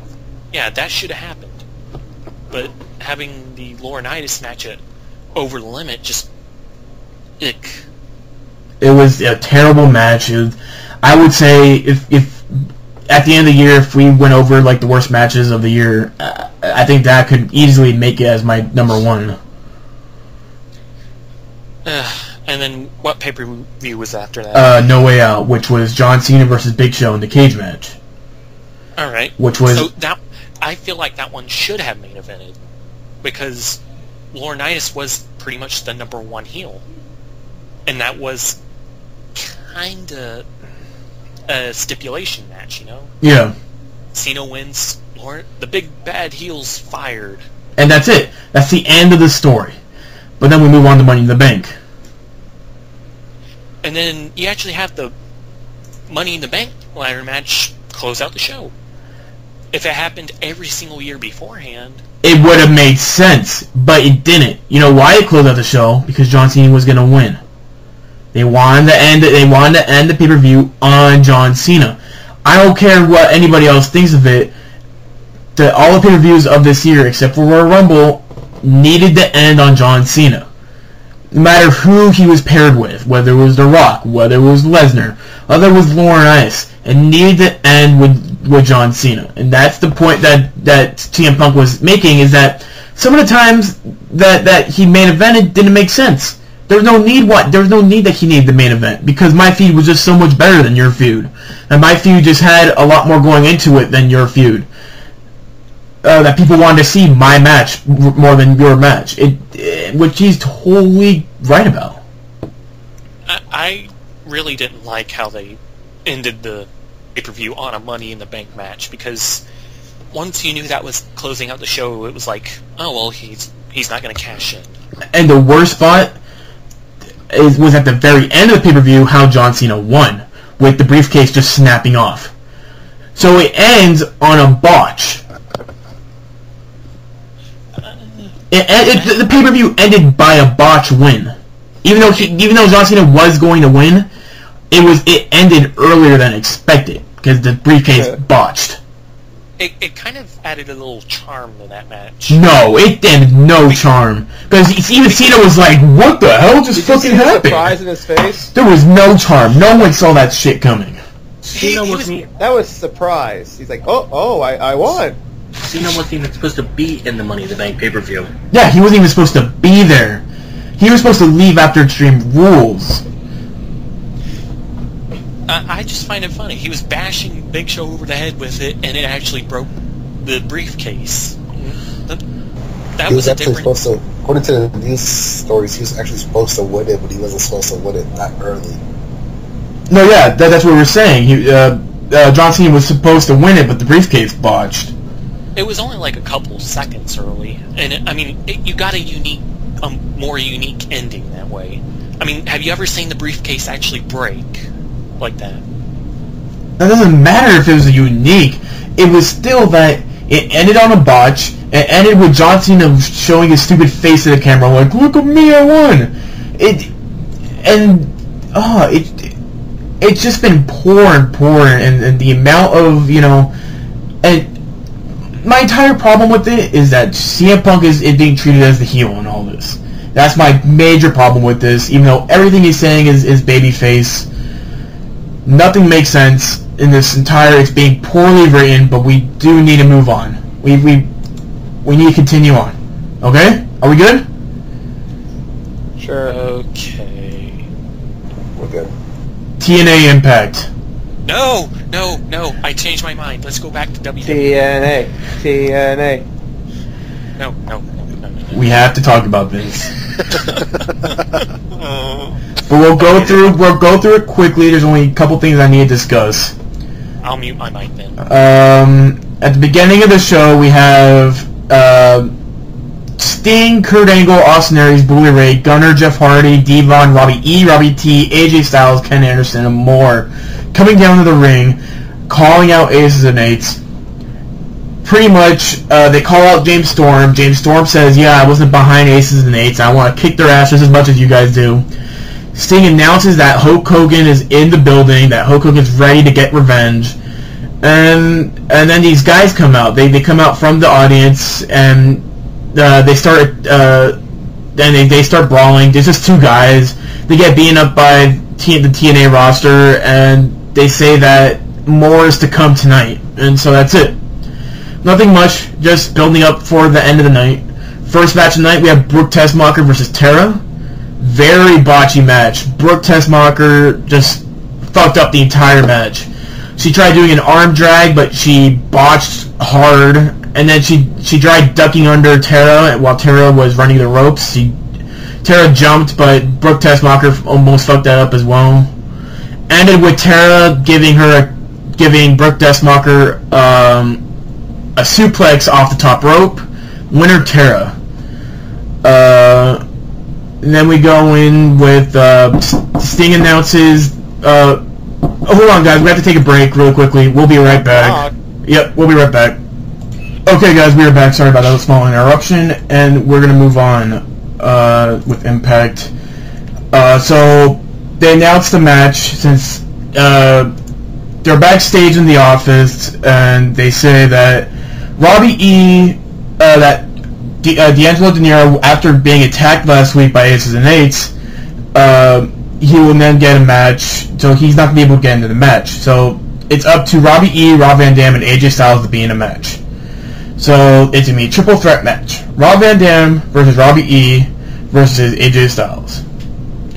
Terrible triple threat match. My opinion, it was pretty much AJ Styles and Rob Van Dam in the ring. They kept on knocking out Robbie E all the time. This match was bad. It was bad. I actually remember that match. They just kept on knocking Robbie E out all the time, and then Robbie E comes in. Rob Van Dam hits a 5-star frog splash on. Oh wait, AJ tries for a suplex on Rob Van Dam, but Rob Van Dam pushes AJ off. Van Dam hits the 5-star frog splash, but Robbie E pins Van Dam. So the winner, Robbie E, with 12 points now. After the match, Jeff gets on the mic. He says that he wants a match against he gets a mic and says that this will not be a Bound for Glory series match. He wants Robbie T to come out now. So this is not going to be for any points. Robbie T versus Jeff Hardy. Winner Jeff Hardy. Nothing special coming out of the match. We'll move on. This is the fucking stupid segment. Which segment? Oh my god. But we're already on the TNA side. We are... Are we at the Hulk Hogan thing? No, we are at Frank Kazarian and Christopher Daniels talking about the big reveal of whether AJ is the father. By the way, Did we do a call like at the end of Impact? Yeah. No, I looked up the result of that, and I literally threw my wallet across the room. Let's talk about it. I don't want to. Jeremy Borash is in the ring. He says he has the results for AJ Styles test, and AJ comes out. AJ responds to "Who's the daddy?" To the daddy chants in the audience, and says he will find out. We'll find out now. AJ wants to talk about the situation. He says that he's sorry about to his friends, his fans, and most of all to his family. AJ says that he cannot remember the night of something happened with Claire. AJ says that if he is the father, he will accept the responsibility for the child. He said that he is a man who takes responsibility for his actions. If that child is not his, he does not want Christopher Daniels or Kazarian to say a word to him ever again. Claire is supposed to make her way to the ring, but Kazarian and Daniels come out, and Kazarian asks AJ if we are supposed to believe that he cares more about protecting the AJ Styles brand than his family. He says that he will make him sick, and that this selfish pricks like AJ who make people act down and create the world of boys, like whatever. This lady comes out, announces that is like the attorney for Claire Lynch, and what has to be the worst ending to any feud to ever happen in pro wrestling history. Wait. Let me walk through you to the Claire Lynch storyline. You gonna walk through us? I'm gonna. No, don't walk us through it. No, because we have to shut up, all of you. No. We have to understand where this feud came from. From. Alright, shut up. Let him do it. Let me do it. At the beginning of the feud started with started with Christopher Daniels saying that he has a surprise, like he knows AJ's secret. It's caused Kazarian to join forces with them, and then they're going to reveal what AJ's secret is. They reveal that AJ's in a relationship with Dixie Carter. Weeks of build-up end up with Dixie Carter and AJ's announcing that they aren't dating, that they're going to have like an intervention for some chick named Claire Lynch. Claire comes out, says that she's a drug addict, and says that they're here to help me. And then Kazarian and Daniel was like, "Oh, but we know your other secret." And then we find out that Claire Lynch is bastard's daddy. That AJ had sex with Claire Lynch, and now Claire is somehow pregnant. They go on. Now Claire turns heel out of nowhere. Claire turns into a heel to try to get AJ to accept that the baby's his. And then now we get to this where now they're trying to announce, now they're trying to reveal if AJ's the real father or not. What happens? This lady comes out. Who's eating candy right now? Hunter, is that you? I'm eating biscotti. Well, fucking mute your mic. Jesus Christ. All I hear is... Okay. It's far more entertaining than the Claire Lynch story. Okay, well... While this is happening, everyone finds out who she really is. Yeah, during this time, everybody finds out who Claire Lynch is. She gets pissed off that now everybody knows who she is, and so she decides to quit TNA. This leads to, besides of coming up with a good idea for her to come out to the ring, she sends out an attorney to the ring. And Strike, if you continue to mess with that bag, I'm going to kick you from the call, you piece of shit.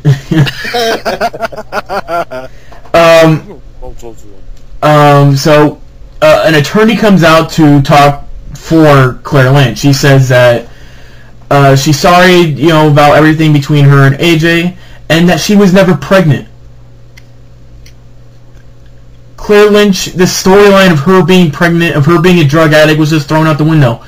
Clara Lynch was never pregnant. Clara Lynch never had a child. She had a relation with AJ, but those photos, I don't know where the fuck they came from. Let's forget about those photos. Okay? It's all about, I'm not pregnant. I'm sorry that I caused any trouble. The only reason why I said any of this was to get the AJ's money. That's it. Like, AJ has any money. Like, they pay him enough money to fucking work for TNA. He's got those fancy gloves. Yeah, that's where all the money goes to, is just fucking gloves. Ends abruptly. AJ doesn't have a baby. She apologizes for saying all this shit. She's doing it to blackmail. It just goes on and on. And she asks for AJ to forgive her someday, and AJ has always been the man that he's always known to be. AJ, with a kick to Daniels, and then Kazarian gets out of the ring before Styles can do anything to him. That's it. And that storyline is dead. And you now know my number one choice for the worst storyline of 2012. How long did that storyline last? Like 2 months? They say that she approached the Daniels and Kazarian back in January 2012. But so that means they've been planning this for a while, maybe, and this is only lasts about 2-3 months. Yeah. Fucking terrible, right? It sounds terrible. Yeah. It sounds like the worst thing ever. Next match we have, we go to the gut check video for Chris Louis. I don't know who the fuck this dude is. Match number 4, Chris Louis versus Gunner. Gunner wins. I don't fucking care anymore about this gut check thing. What is gut check? People from OVW try to get onto the main roster of TNA. OVW sucks, dude. Oh, so it's basically the Superstar Initiative. Yeah. No. They're trying. They hire people. TNA is like on a thing where they're trying to hire new people, and so this gut thing is they'll start hiring really terrible indie wrestlers onto contracts. OVW and if they win, they'll get a contract for TNA and they go to OVW, and then from OVW then they go to TNA. Yeah. The judges are what? Pritchard, Bruce Pritchard, Al Snow, and Taz. Yeah. Why Bruce Pritchard would even be like a judge would fucking makes no fucking sense to me. Something about Ken Anderson versus Bully Ray. At this point, I got so tired watching TNA, like I fell asleep. I had to watch it again today. And then so Ken Anderson wins against Bully Ray, and then we have the last segment. The TNA roster is back out into the arena. Ace and Eights attacks. They have a big brawl for about 20 minutes, and it ends with Ace and Eights destroying Austin Aries in the ring. And Bully Ray comes out to make the save, but all the Aces and Eights leave. And get on their bikes in within 10 seconds. Oh yeah, they get in their bikes like how fast? they destroy Austin Aries. They leave the ring, and then they're on their motorcycles in about a mere 20 seconds. 7 use. What? Hunter has passed away at 6:21 p.m. He will not be missed, and we will not be giving him any memorial. So thank you. On the call. He's having problems. Whatever. Fuck him. I don't want our call quality to get fucked up right now. So Greg, who's the world champion in TNA right now? Austin Aries. So they basically got the guy who was X Division champion for a year straight into the world champion. Well, the thing is, do you even pay attention during the TNA segments? We talked about this before. No. He was given Hogan given an opportunity to turn in I know the opportunity, but they create a rule where every year the X Division champion could turn in the championship. I know this. We went over this like a week or two ago. Yes. So what's your question? He was X Division champion for how long? For 10, 11 months, I guess. I can't remember. Months. So they had no one else who could be a decent enough replacement for Austin Aries, so he basically had to be the X Division champion for 10, 11 months. Yes. And then whenever he finally gives up the X Division belt, he gets the world title within like a month. TNA's kind of hurting for people. Well, actually, they build up for Austin Aries versus Rude for like 2 months. There was actually there was really good build up to that match. Well, TNA has no talent. Well, No, they have a lot of talent. They just have no way to put them in matches.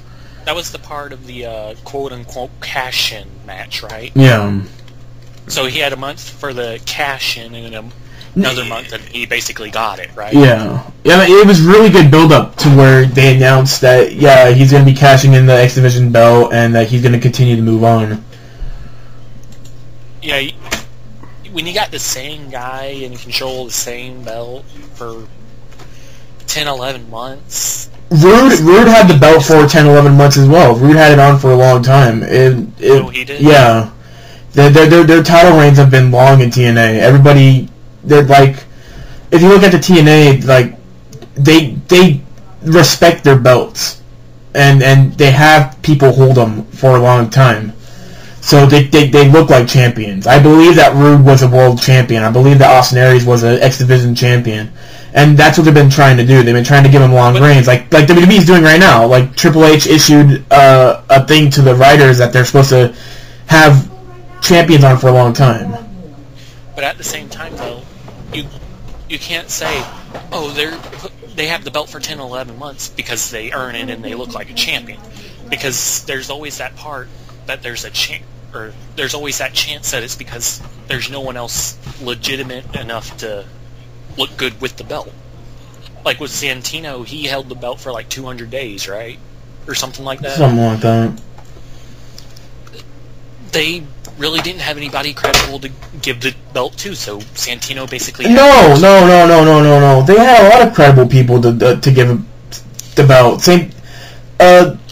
The thing is, in TNA, their X Division was very weak. Like they didn't really have, like they said, they didn't really have anybody to give the belt to Aries, which is why they started doing this gut check thing so they get more X Division guys into the roster. They have Kenny King now. They have Smash's son. They have all these other guys in there that have potential to be good X Division wrestlers.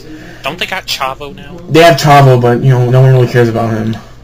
Chavo's great in the ring. He's great in the ring, but no, literally no one cares about him in TNA. I think they completely forgot to put him on the show this week. Oh. Well, he's still a great wrestler. He's still great, but they're not going to give him the X Division title. He's getting too old to do that shit. Yeah, they're going to have Flair wrestling every 2 or 3 months. Flair's gone. And they're going to have Hogan wrestle every 2 or 3 months until he physically cannot walk anymore. Hogan barely wrestles. He only wrestled like 2 months. 2 days. I think Hogan only had like 2 or 3 matches while his run in TNA, which has been like 3 years now. No, he's had a couple. No, he had the match against Sting. Didn't he have one against Abyss? I think maybe. Yeah, and then he had one against Flair. Yeah. Actually, he had like 2 against Flair. No, he had 1 against Flair. I thought he rematched him or something. No, I don't know. Okay. Then I guess we move on. Yeah, they just attack him. Whatever. SmackDown. We open up the show for SmackDown. It is Randy Orton makes his way to the ring. And he will... Yeah. My name is Randy Orton. Randy Orton. This... Oh my god. I couldn't tell you how much I hated this opening segment. It was crap. Orton comes out, says that he deserves a championship match. Sheamus comes out, says, you're going to have to take it from me or something like that. Del Rio comes out, says that he deserves... Oh, no. Booker comes out... Del Rio comes out and whines about not winning, and he wants another match. Yeah. He's turned into the next Christian. One more match. Well, no, he had reason to complain because Sheamus cheated his way to the championship. Yeah, he actually had a reason this time. Yeah. So then Booker issues a match later tonight for Orton to face Del Rio, and the winner will have the #1 contender shot. It was a long fucking segment. It went on way too long. Match number 1, we have Ryback versus Jinder Mahal. This is continuing the feud from what's been going on for the past couple weeks now. Nothing special at all. Mahal got some offense on Ryback, but not enough. It gave Ryback the win at the end of it with the Muscle Buster. And match number 2, Alicia Fox versus Layla in a non-title match with Caitlyn on commentary. What fucking shit is this? I don't like. We're gonna take another break, guys. We'll be right back. Knock, knock. Oh my god. Sorry. Okay, we are back. Sorry for the another interruption again. Greg, what was with your problem? With what? You said you had no idea why something happened. Oh no, I don't understand why. First, Alicia Fox has a contract. I don't understand why. I'm getting weird feedback. Someone have their feet on? Where? I don't know. It sounds like someone had their feet on. Like I'm hearing me talk, but I don't know where it's coming from. It's probably Hunter. I got my feed muted, and My feet's paused. Well, I don't hear it anymore. I think it was Hunter being a bitch. Oh, I'm here again. Oh, well, I don't care. Whatever. You fucking dumbass. Who did that? I'm gonna kick your ass, your fat Mexican ass. You're gonna kick my ass? I want you to fucking try. I beat your fat ass so... Oh my god. You'd be tasting dirt in your mouth from my boot up your ass. Greg, where did you hear Alicia Fox had a contract? No, I want to know why she's still part of the WWE. She's terrible. Because she's the only black girl. Well, they had Karma. Like Cameron and Naomi. They had Karma. She's the only black active female wrestler. I guess I worded that right. So we need Jimmy's take on this. Jimmy, where are you? Jimmy's Egyptian, you son of a bitch. Well for me. I want you to talk. So let's talk. Let's talk about Alicia Fox, Jimmy. No one cares about Alicia Fox, Greg. What about her? She's useless. What do you want? I want you to give you your opinion. What about her? Fucking wish my... Well, what do you think of the Divas division right now, Jimmy? That's the current topic we're talking about. It's non-existent. That's it? Non-existent. Me not caring. There's nothing really good about the Why are you even talking about the Divas? Because we're currently on the Divas right now. We had a match against Alicia Fox versus Layla with Caitlyn on commentary. Caitlyn's terrible on commentary, just to let you know that. Layla wins. Nothing comes out of it. Caitlyn joins Layla in the ring. They shake hands, and Eve Torres comes out. Eve just comes in the ring, raises both of their hands. We go to commercial. terrible. There's the opinion from Jimmy for the show. Stupid. We're back. We're back from commercial, and a long Raw rebound happens. Oh god, it was like at least 10 minutes of Raw shit. Dolph Ziggler's back in the back with Vicky. They talk about how they're gonna, they're gonna take care of AJ, and then Sheamus walks in, says that he walks in and says that there is no time like the present. He talks about how a dog that does not go outside can get restless. Sheamus says that he wants to be in the ring fighting someone. He wants Dolph to cash in the briefcase tonight. Teddy Long comes in and pretty much announces the match against Dolph and Sheamus for tonight. And if Dolph's smart, he would cash in at the end of the match if he thinks he's going to win. Match number 2, whatever. Sin Cara versus Heath Slater. The lights go down. The lights go down. Whatever. The dim lights for Slater, for Sin Cara comes in. Boring match. Cody's on commentary. He's trying to still continue this feud up with Sin Cara. Nothing interesting is coming out of this. Sin Cara holds on the ropes, and Cody leaves the announce table and he turns his mask around. Slater with an inverted DDT for the 3 count. Heath Slater wins over Sin Cara in a surprising match. Wins. Yeah. Yay. Match number 4: Sheamus versus Dolph Ziggler in a non-title match. Nothing special, I guess. Nothing came out of this match. Let me guess what happens. What? I bet Sheamus wins. You are correct, Hunter.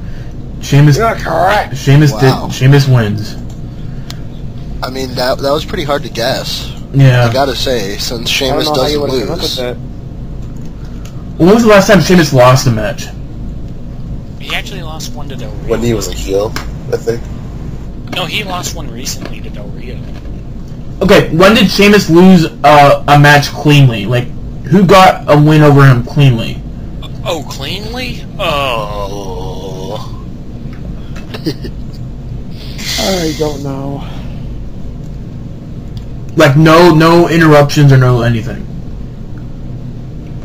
Sheamus is the new John Cena. Just deal with it. You're just gonna have to deal with it now. Maybe that Fatal 4-Way match a while back?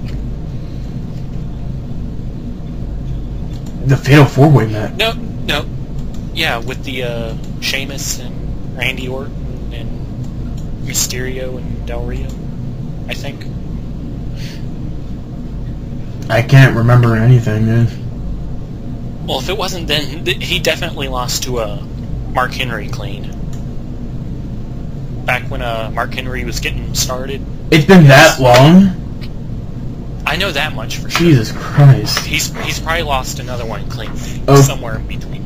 Okay, I guess. After the Sheamus wins via disqualification.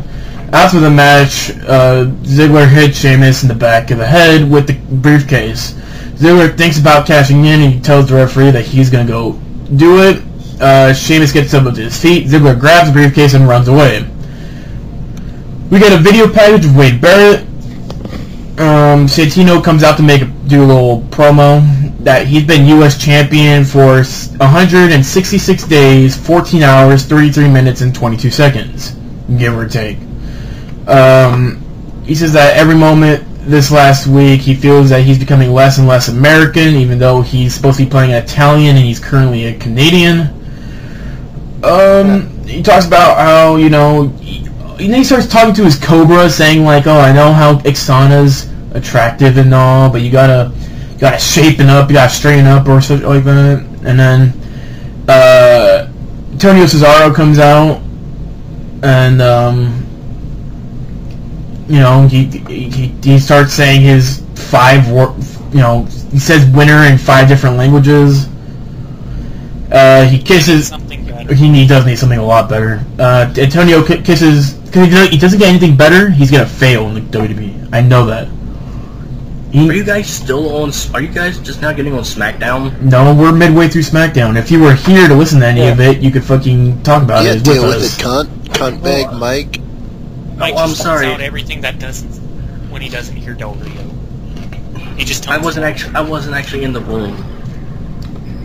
Well, you should have been. So Antonio kisses Ixana, and then Antonio says that he personifies being a winner. Santino power walks up the stage. Santino blocks a kick and punches Antonio. Santino gets the Cobra uncoiled, but it has a mind of its own. It goes after Ixana. Cesaro with a forearm, and then he takes care of Santino.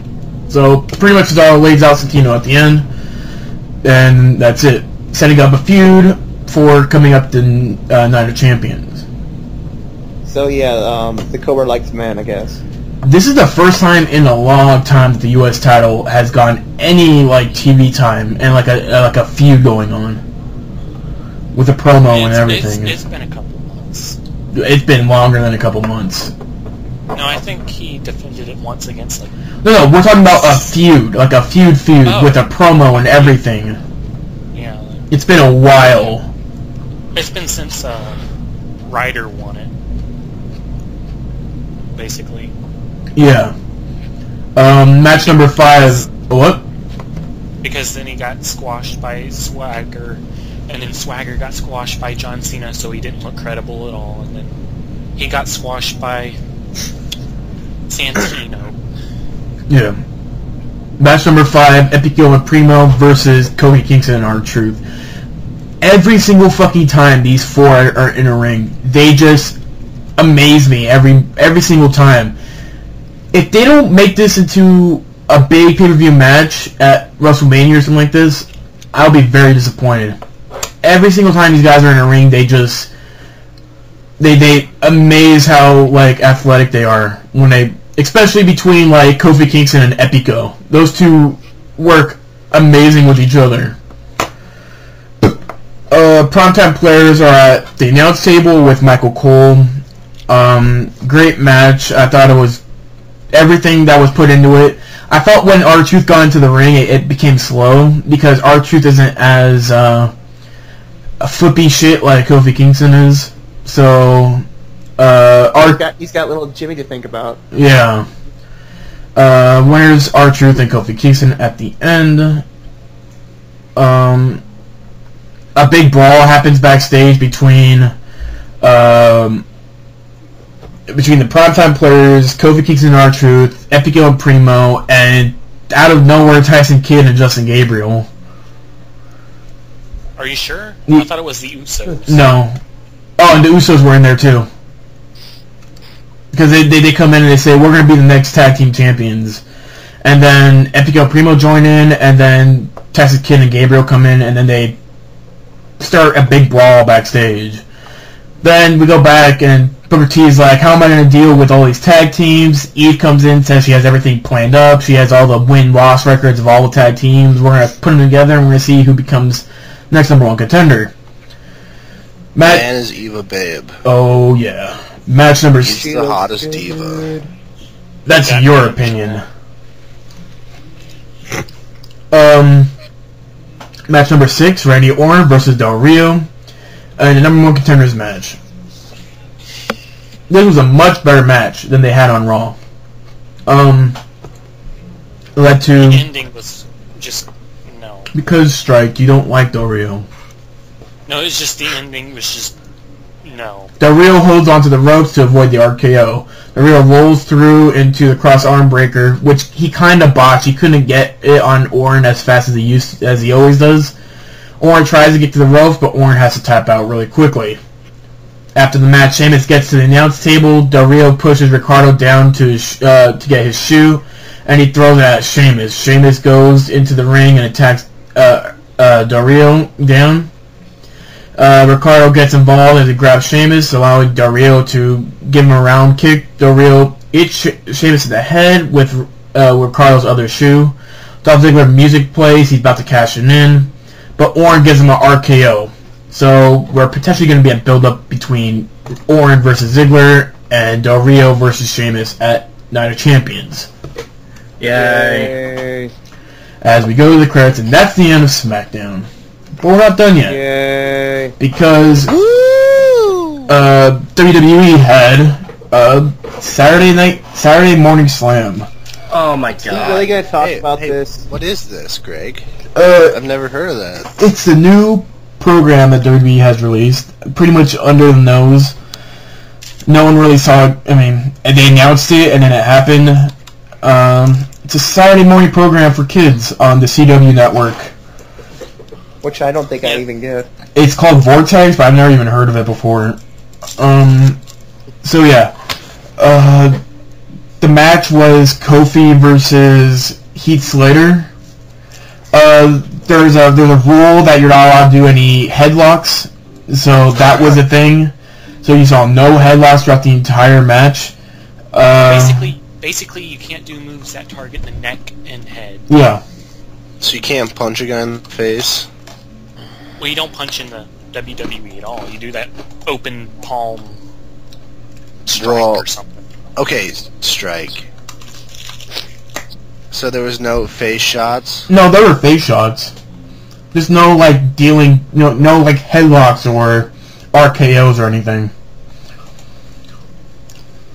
Yikes. Yeah, I So if feel like Orton that has rule's the gonna... match, what's he supposed to use? That's the thing, though. It was built with a lot of arm bars and everything. I guess Jinder Mahal can't wrestle on there then.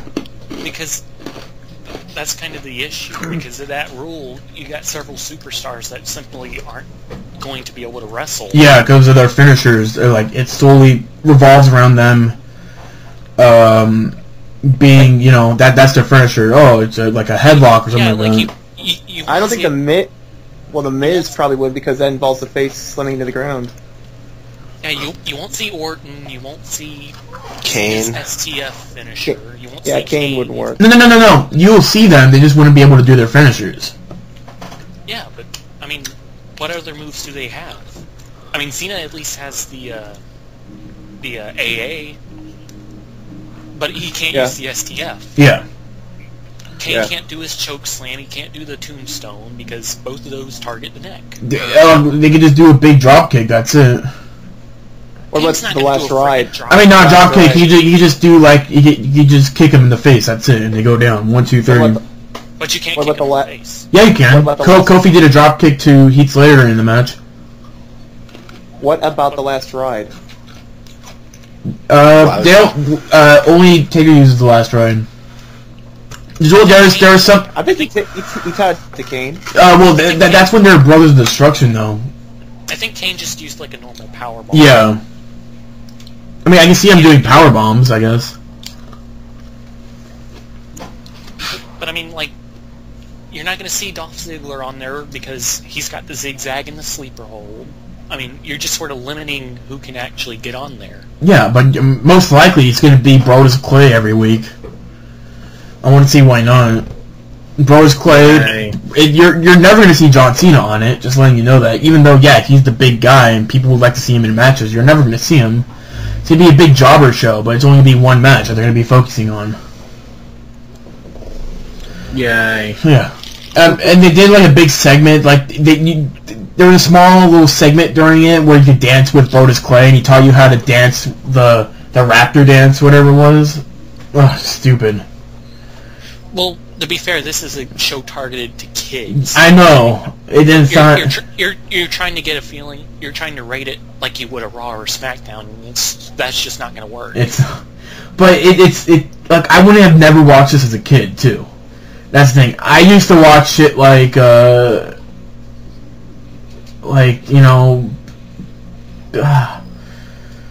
Dragon Ball Z. No, I never watched Dragon Ball Z. You never watched Dragon Ball Z? No. Neither did I. I never really watched TV as a kid, honestly. I'm sorry. Oh, you were too busy floating around in a bathtub.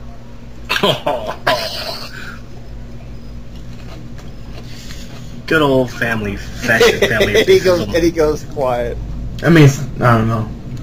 I was trying to think of what I watched as a kid, but I can't remember anything. It's too bad The Godfather can't be on that show. Oh. With his pimp train. Me and a hoe train. Hey kids, would you like to be my hose? Yeah. Well, Brodus Clay, Naomi and Cameron are kind of like, if you look at them, if you hey, look at this, who do you think this guy is? People would pretty much say he's a pimp. He's not a pimp. He's a dinosaur. Oh my god. Okay. Strike, did you want to rant on Del Rio, or are you good? Well, I can, I just don't have as much as I wanted. Like, I was going to do ratings and all that stuff for every single week from, SummerSlam. You don't have to do that.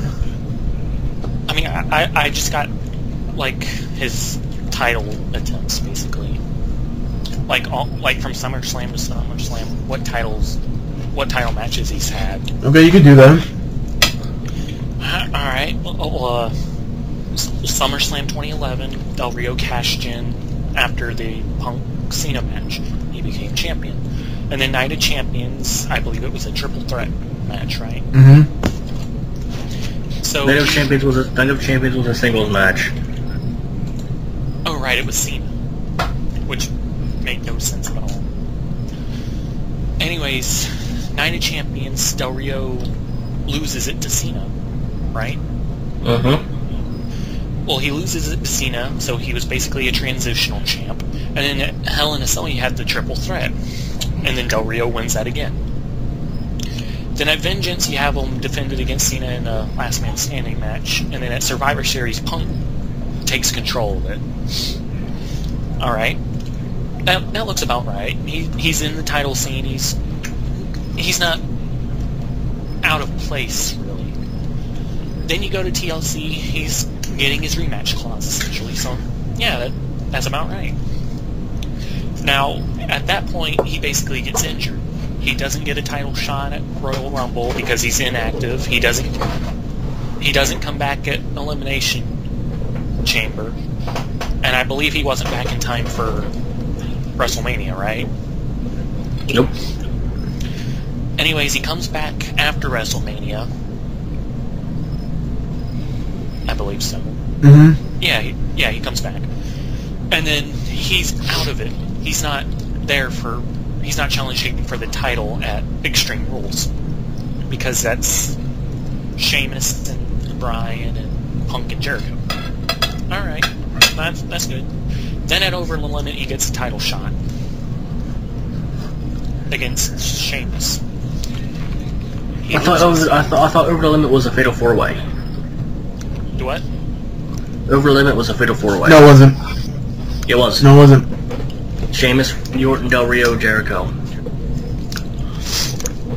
Over the Limit? At No Way Out, he wrestled Ziggler. Let me look.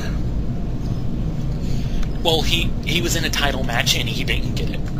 Then at No Way Out, he was in another title match and he didn't get it. No, then Ziggler was in the Ziggler was in the title match at No Way Out. Oh, that's right, because Del Rio again got injured with a concussion. He was disabled, basically. Yeah, there was a Fatal 4-Way. There was a Fatal 4-Way at Over the Limit. There was... yeah. He doesn't get his title shot at No Way Out because of the concussion, but he would have. Then you had the SmackDown Triple Threat shortly after, and again, he doesn't get it. And then you got SummerSlam, and again, he doesn't get it. You forgot Money in the Bank.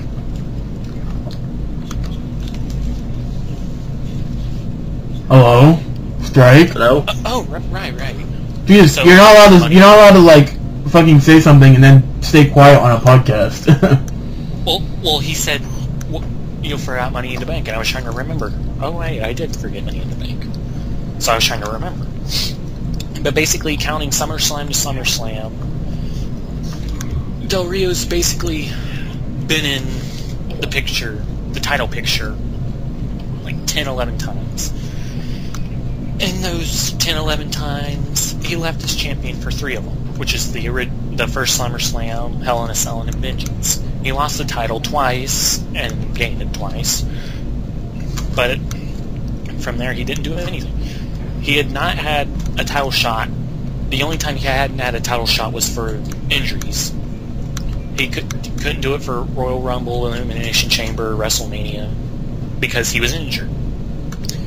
Now, he did miss Extreme Rules because he just wasn't in a feud at that point, but he was there. But then you have No Way Out, and again, he's injured. So, Del Rio kind of oversaturates the title scene. He's kind of like a Cena in that case. He's just getting title shot after title shot after title shot. And the only time he's not getting a title shot is when he's injured. And the one time he doesn't get a title shot is when he's just not in the feud. There comes a point where he's either got to win it or he's just got to back off. And that he's just past that point. One more match. Yeah, he's become Christian. He just keeps begging for matches, and they keep putting him in matches. You do know that he's going to end up winning the title at Night of Champions, right? No. Well, he has a reason to want to have another match because of the bullshit ending that they had at... like the one time he has a reason SummerSlam for a rematch. Outside of like rematch clauses, the one time he actually has a reason for the match. For the rematch, you know? But you just see the same match happening over and over and over again, and people just don't care for it. They think, oh, well, we've seen Sheamus Del Rio like 5 times already. I kind of don't want to see that again. It's basically the same as the Kofi Kingston Dolph Ziggler feud. You saw them wrestle each other like a million times. And while they could put on good matches, it was just, oh, well, I've seen this match already. It's a good match, but I've seen it already. And it just kept going on and on and on. So when are they going to take Del Rio out of the title picture? If they're not going to give him the title, then why does he keep getting title shots? He's gonna win the title. He's gonna win the title and a champion. They have Dolph Ziggler as the main heel. I mean, if they decide to get rid of Del Rio, they have Dolph Ziggler take his place as a big heel in the company. But you can't just work with one heel as the main guy. So you're either going to have Ziggler in the main spot and Del Rio as the back burner, or you're going to have Del Rio in the main spot and Dolph Ziggler as the back burner. Dolph Ziggler has the Money in the Bank briefcase. He's going to be working as the back burner for a while until Del Rio is done with the championship. He's going to win at Night of Champions. I mean, if they don't, then it's going to be a complete fail of what this feud has become. If he doesn't win at Night of Champions, then, okay, well, fuck, then we're nowhere. But if he does win, we're going to see him probably face Sheamus one more time. We're going to probably see him face Orton for like 2 months. Orton's probably going to win it, and then he's going to cash it in, and Ziggler's going to cash it in somewhere.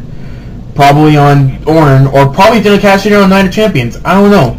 We're probably either going to be seeing Ziggler hold the briefcase for next month or until, I don't know, the end of this year. So you have Orton being cashed in on twice. What? You have Orton being cashed in on twice because he's already been cashed in before. Yeah. Because of Miz. But at the same time, though, why does Del Rio have to be in the main event? He's not getting reactions. Most of the crowd just doesn't... Because they don't have anybody else. They don't have anybody else. He is a good wrestler. He has the look. He has the mic skills. He just has no charisma. Why not put him into like the Intercontinental feud or the United States feud when there's a face holding the title? Give him the title when that face is there. Let him run with the U.S. title. Let him build up that heat, and then whenever the crowds actually give a damn, put him in the world title match. Then question. How can you have mic skills but no charisma? Well, you can be a very good talker on the mic, but if nobody cares about what you're talking about, then you don't really have that's charisma. The whole point. That's the whole point of having good mic skills. Strike. What you should have said is that Del Rio has the charisma. He has the mic skills. He's been watered down to the point where he can't show that anymore. He can't show what he was beginning when he first debuted. He doesn't have that anymore. He has it, he just can't show it because WWE is watering him down to the point where he's your generic heel. No, at the beginning, he actually had a personality. He had charisma. That's what I said.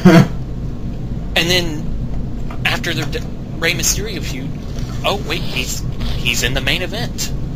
That was a little weird. It's not like he was coming off some other company where he was like the #1 guy like Goldberg or whatever. He wasn't this insanely popular person. Like if Brock Lesnar came in from the UFC when he had never been in WWE, you know, like if he was always in the UFC and he came back into the WWE for the first time, then there was really no reason for him to be in the main event. And people were like, well, this is a little weird, but I guess it could work. And then he got title shot after title shot after title shot. And then Christian won it, and then they got into the whole Christian-Orton feud. And then so Del Rio got shoved into the WWE Championship picture. And then he got title shot after title shot after title shot. People were like, so he just came into the company and started getting world title shots? At what point did he deserve them? He was handed a Royal Rumble win, he was handed a Money in the Bank, he was handed 2 world championships. But people still don't really care for him. And that should be creative's cue. To be like, you know what, this person really isn't getting us the results we want. Let's put him back into the mid-card, give him like a mid-card title, let him build up the heat, and then when he's good to go, then put him back into the world title shot where he actually has a following to work off of. Instead, we just get the same thing over and over and over again. Okay. Einstein called that insanity. You do the same thing over and over again and expect a different result. That's what they're doing with Del Rio. You can complain the same thing about John Cena. I don't understand why you're not. Yeah, but John Cena's the #1 guy. He actually gets results. Well, they've always been trying to play off Del Rio as the #1 heel. They had to stop that when Laurinaitis came into the picture. Yeah, but you could see through all the time he just wasn't getting reactions. Like, if he got booed, chances are it was because the person he was facing was just insanely popular, and they were like, "Oh, let's go this person. Wait, why are you facing Del Rio? Who matters? Let's have this person win. Yeah." It wasn't anti Del Rio boos. It was more pro whoever he was facing boos. If that makes sense. A little bit of sense. I mean, he's not getting booed as himself. He's getting booed as his opponent's opponent. It's basically. Here's the thing. It doesn't matter what you think of Del Rio. It's the matter of what WWE thinks of Del Rio. If WWE sees him as potential money, they're gonna push him, no matter if he's a heel, no matter if he's a babyface, no matter if he's getting a reaction, no matter if he isn't getting any reaction. If he has the look that Vince McMahon wants, and he's gonna push him until people will start giving him that reaction that Vince McMahon thinks that he deserves. Well, they have to be careful because eventually he's just gonna start getting X-Pac heat, where they legit don't like him and they legit just want to watch somebody else. I like X-Pac. I'm sorry. Well, the term exists for a reason. I like Xbox. I don't know. But why they keep doing the same thing over and over? Why do you? What matters to you, anyways? You barely watch SmackDown. I actually watch SmackDown pretty consistently. What? I'm like the only one in here that watches it every week. Then why don't you say anything about it when we talk about it? Because it's SmackDown. Oh my god. Okay, we're moving on. New segment to the last person listening to this, which is probably no one. It talks about the news. Rey Mysterio had a concussion during his match against The Miz at SummerSlam. He's going to be out for a couple weeks. We're probably not going to be seeing him for a while. Sucks, I guess. It's another star player that SmackDown's not going to be getting. Tyler Rex was released from his contract. He asked for his contract release, and WWE gave it to him. He's going home because he wants to be a father. He has his own company started up. He has another daughter on the way, apparently. So he's putting up his boots. Apparently he's going to be retiring. He's done with wrestling. He went home to be a family man. That's what I said. Dun, dun, dun, dun. CM Punk ranked #1 in the 2012 PWI 500 list. Nobody cares about that list. I do. Nobody cares about that list. I care about it. I'm sorry. It doesn't matter what you think. And, Sarah Del Rey became the fourth female ever to make the list, following Miss Texas, Mad Maxine, and China. Woo. Yay. Backstage news on WWE and Charlie Sheen. What happened to their plans? According to those in the WWE, the situation with Charlie Sheen is that around the time he agreed to be the social media ambassador for Raw 1000, he also verbally agreed to work with the SummerSlam pay-per-view since it was happening in Los Angeles. About 2 weeks later, Sheen backed out due to scheduling issues. We know that it's been that he had a big family birthday party and that he had been planned for a month, blah, blah, blah, blah, blah. I was wondering, Sheen was never scheduled to wrestle a match on the night of Raw 1000. WWE plans for the first major angle with Sheen to be shot at SummerSlam. not to have an angle end. Blah blah blah. Whatever. Who cares? Shit about Charlie Sheen. The Rock was injured at WrestleMania 28. When Nobody cares. When John Cena jumped off the top rope for a big leg drop on The Rock, apparently he tore his right hamstring. Intense pain, but he finished the match. Alex Shelley is reportedly close to signing a deal with WWE. But the reason why it's not done because of the lawsuit between TNA, and apparently that's not done yet. That's why Ric Flair and Matt Morgan haven't made any debut yet. If WWE's reaching out to Alex Shelley, they might as well just reach out to Chris Sabin as well. They can't. Chris Sabin's still in a contract. And besides, if Ric Flair, if they didn't have the lawsuit, Ric Flair still wouldn't be able to make their debut because he's still under a no compete clause with TNA and all that. Yeah. Even so, I mean, you're buying off one half of a tag team. You might as well just at least attempt to get the other half. Who knows? Maybe they are. Backstage reaction to Tyrene Terrell's TNA debut.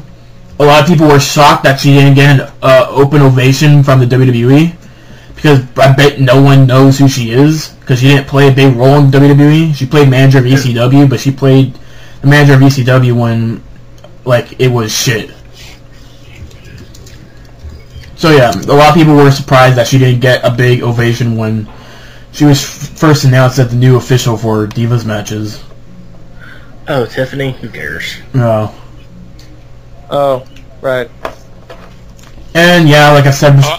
what? I thought you meant old school ECW. I was trying to think. No. New school. But who else but Paul Heyman was there?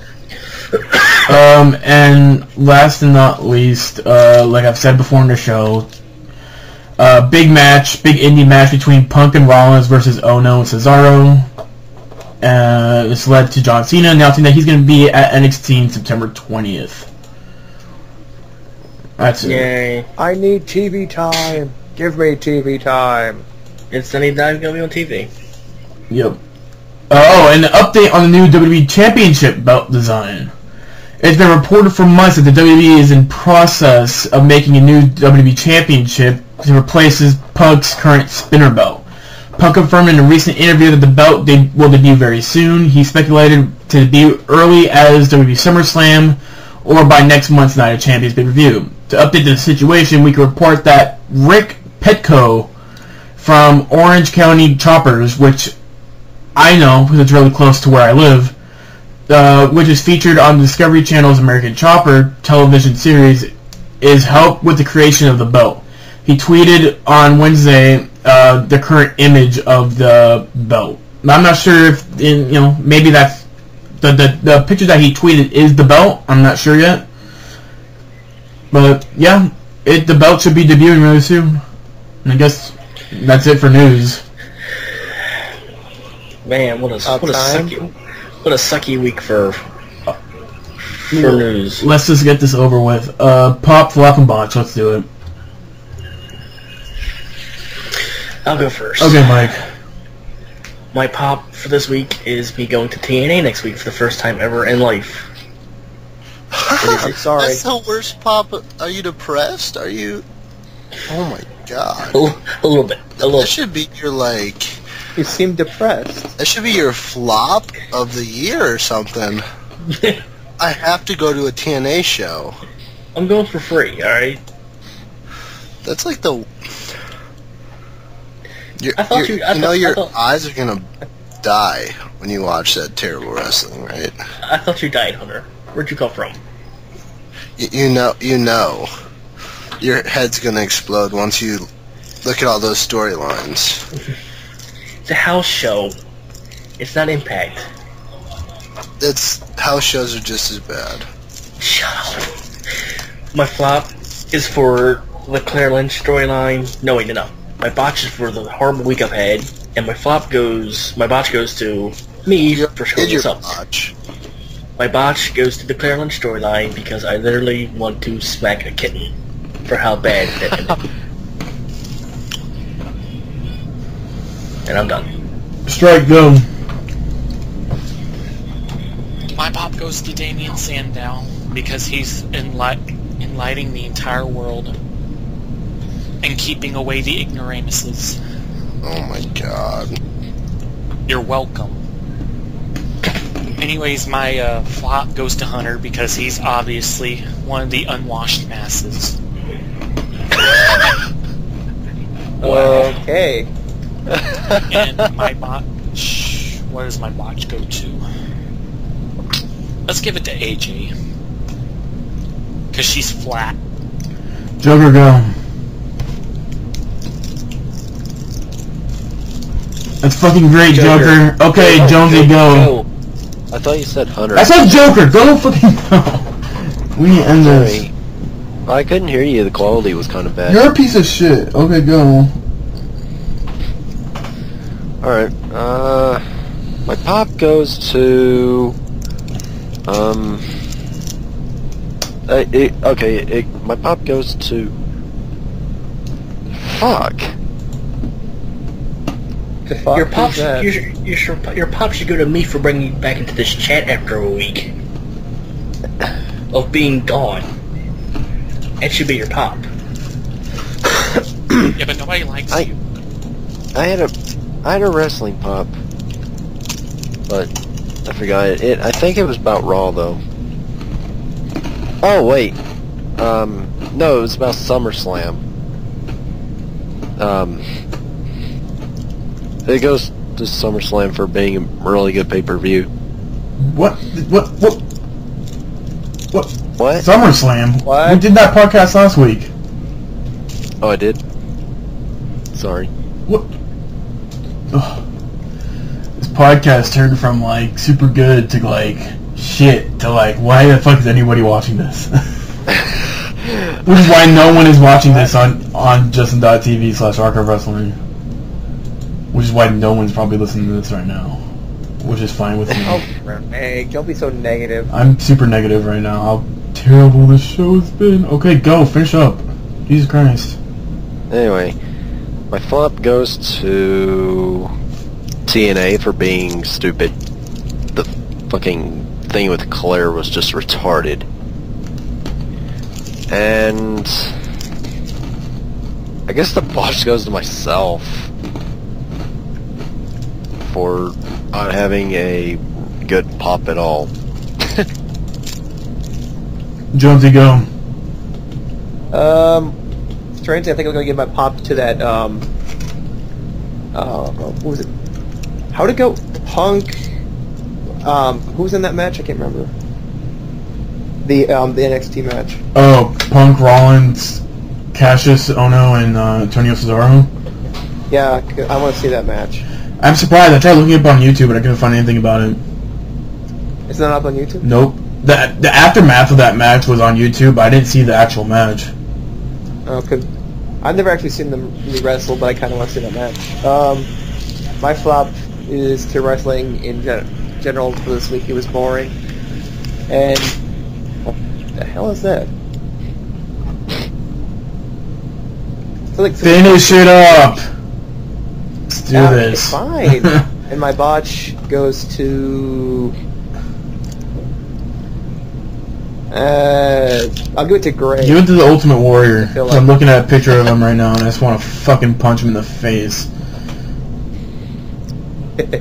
Fuck. Give it to Greg for not being alert with the New Legacy guys last night. Yeah, that's kind of why I wanted to give him that. Hunter, go. Okay, that's cool, Hunter. Okay, Jimmy, go. Pop goes to this podcast ending. Flop goes to wrestling.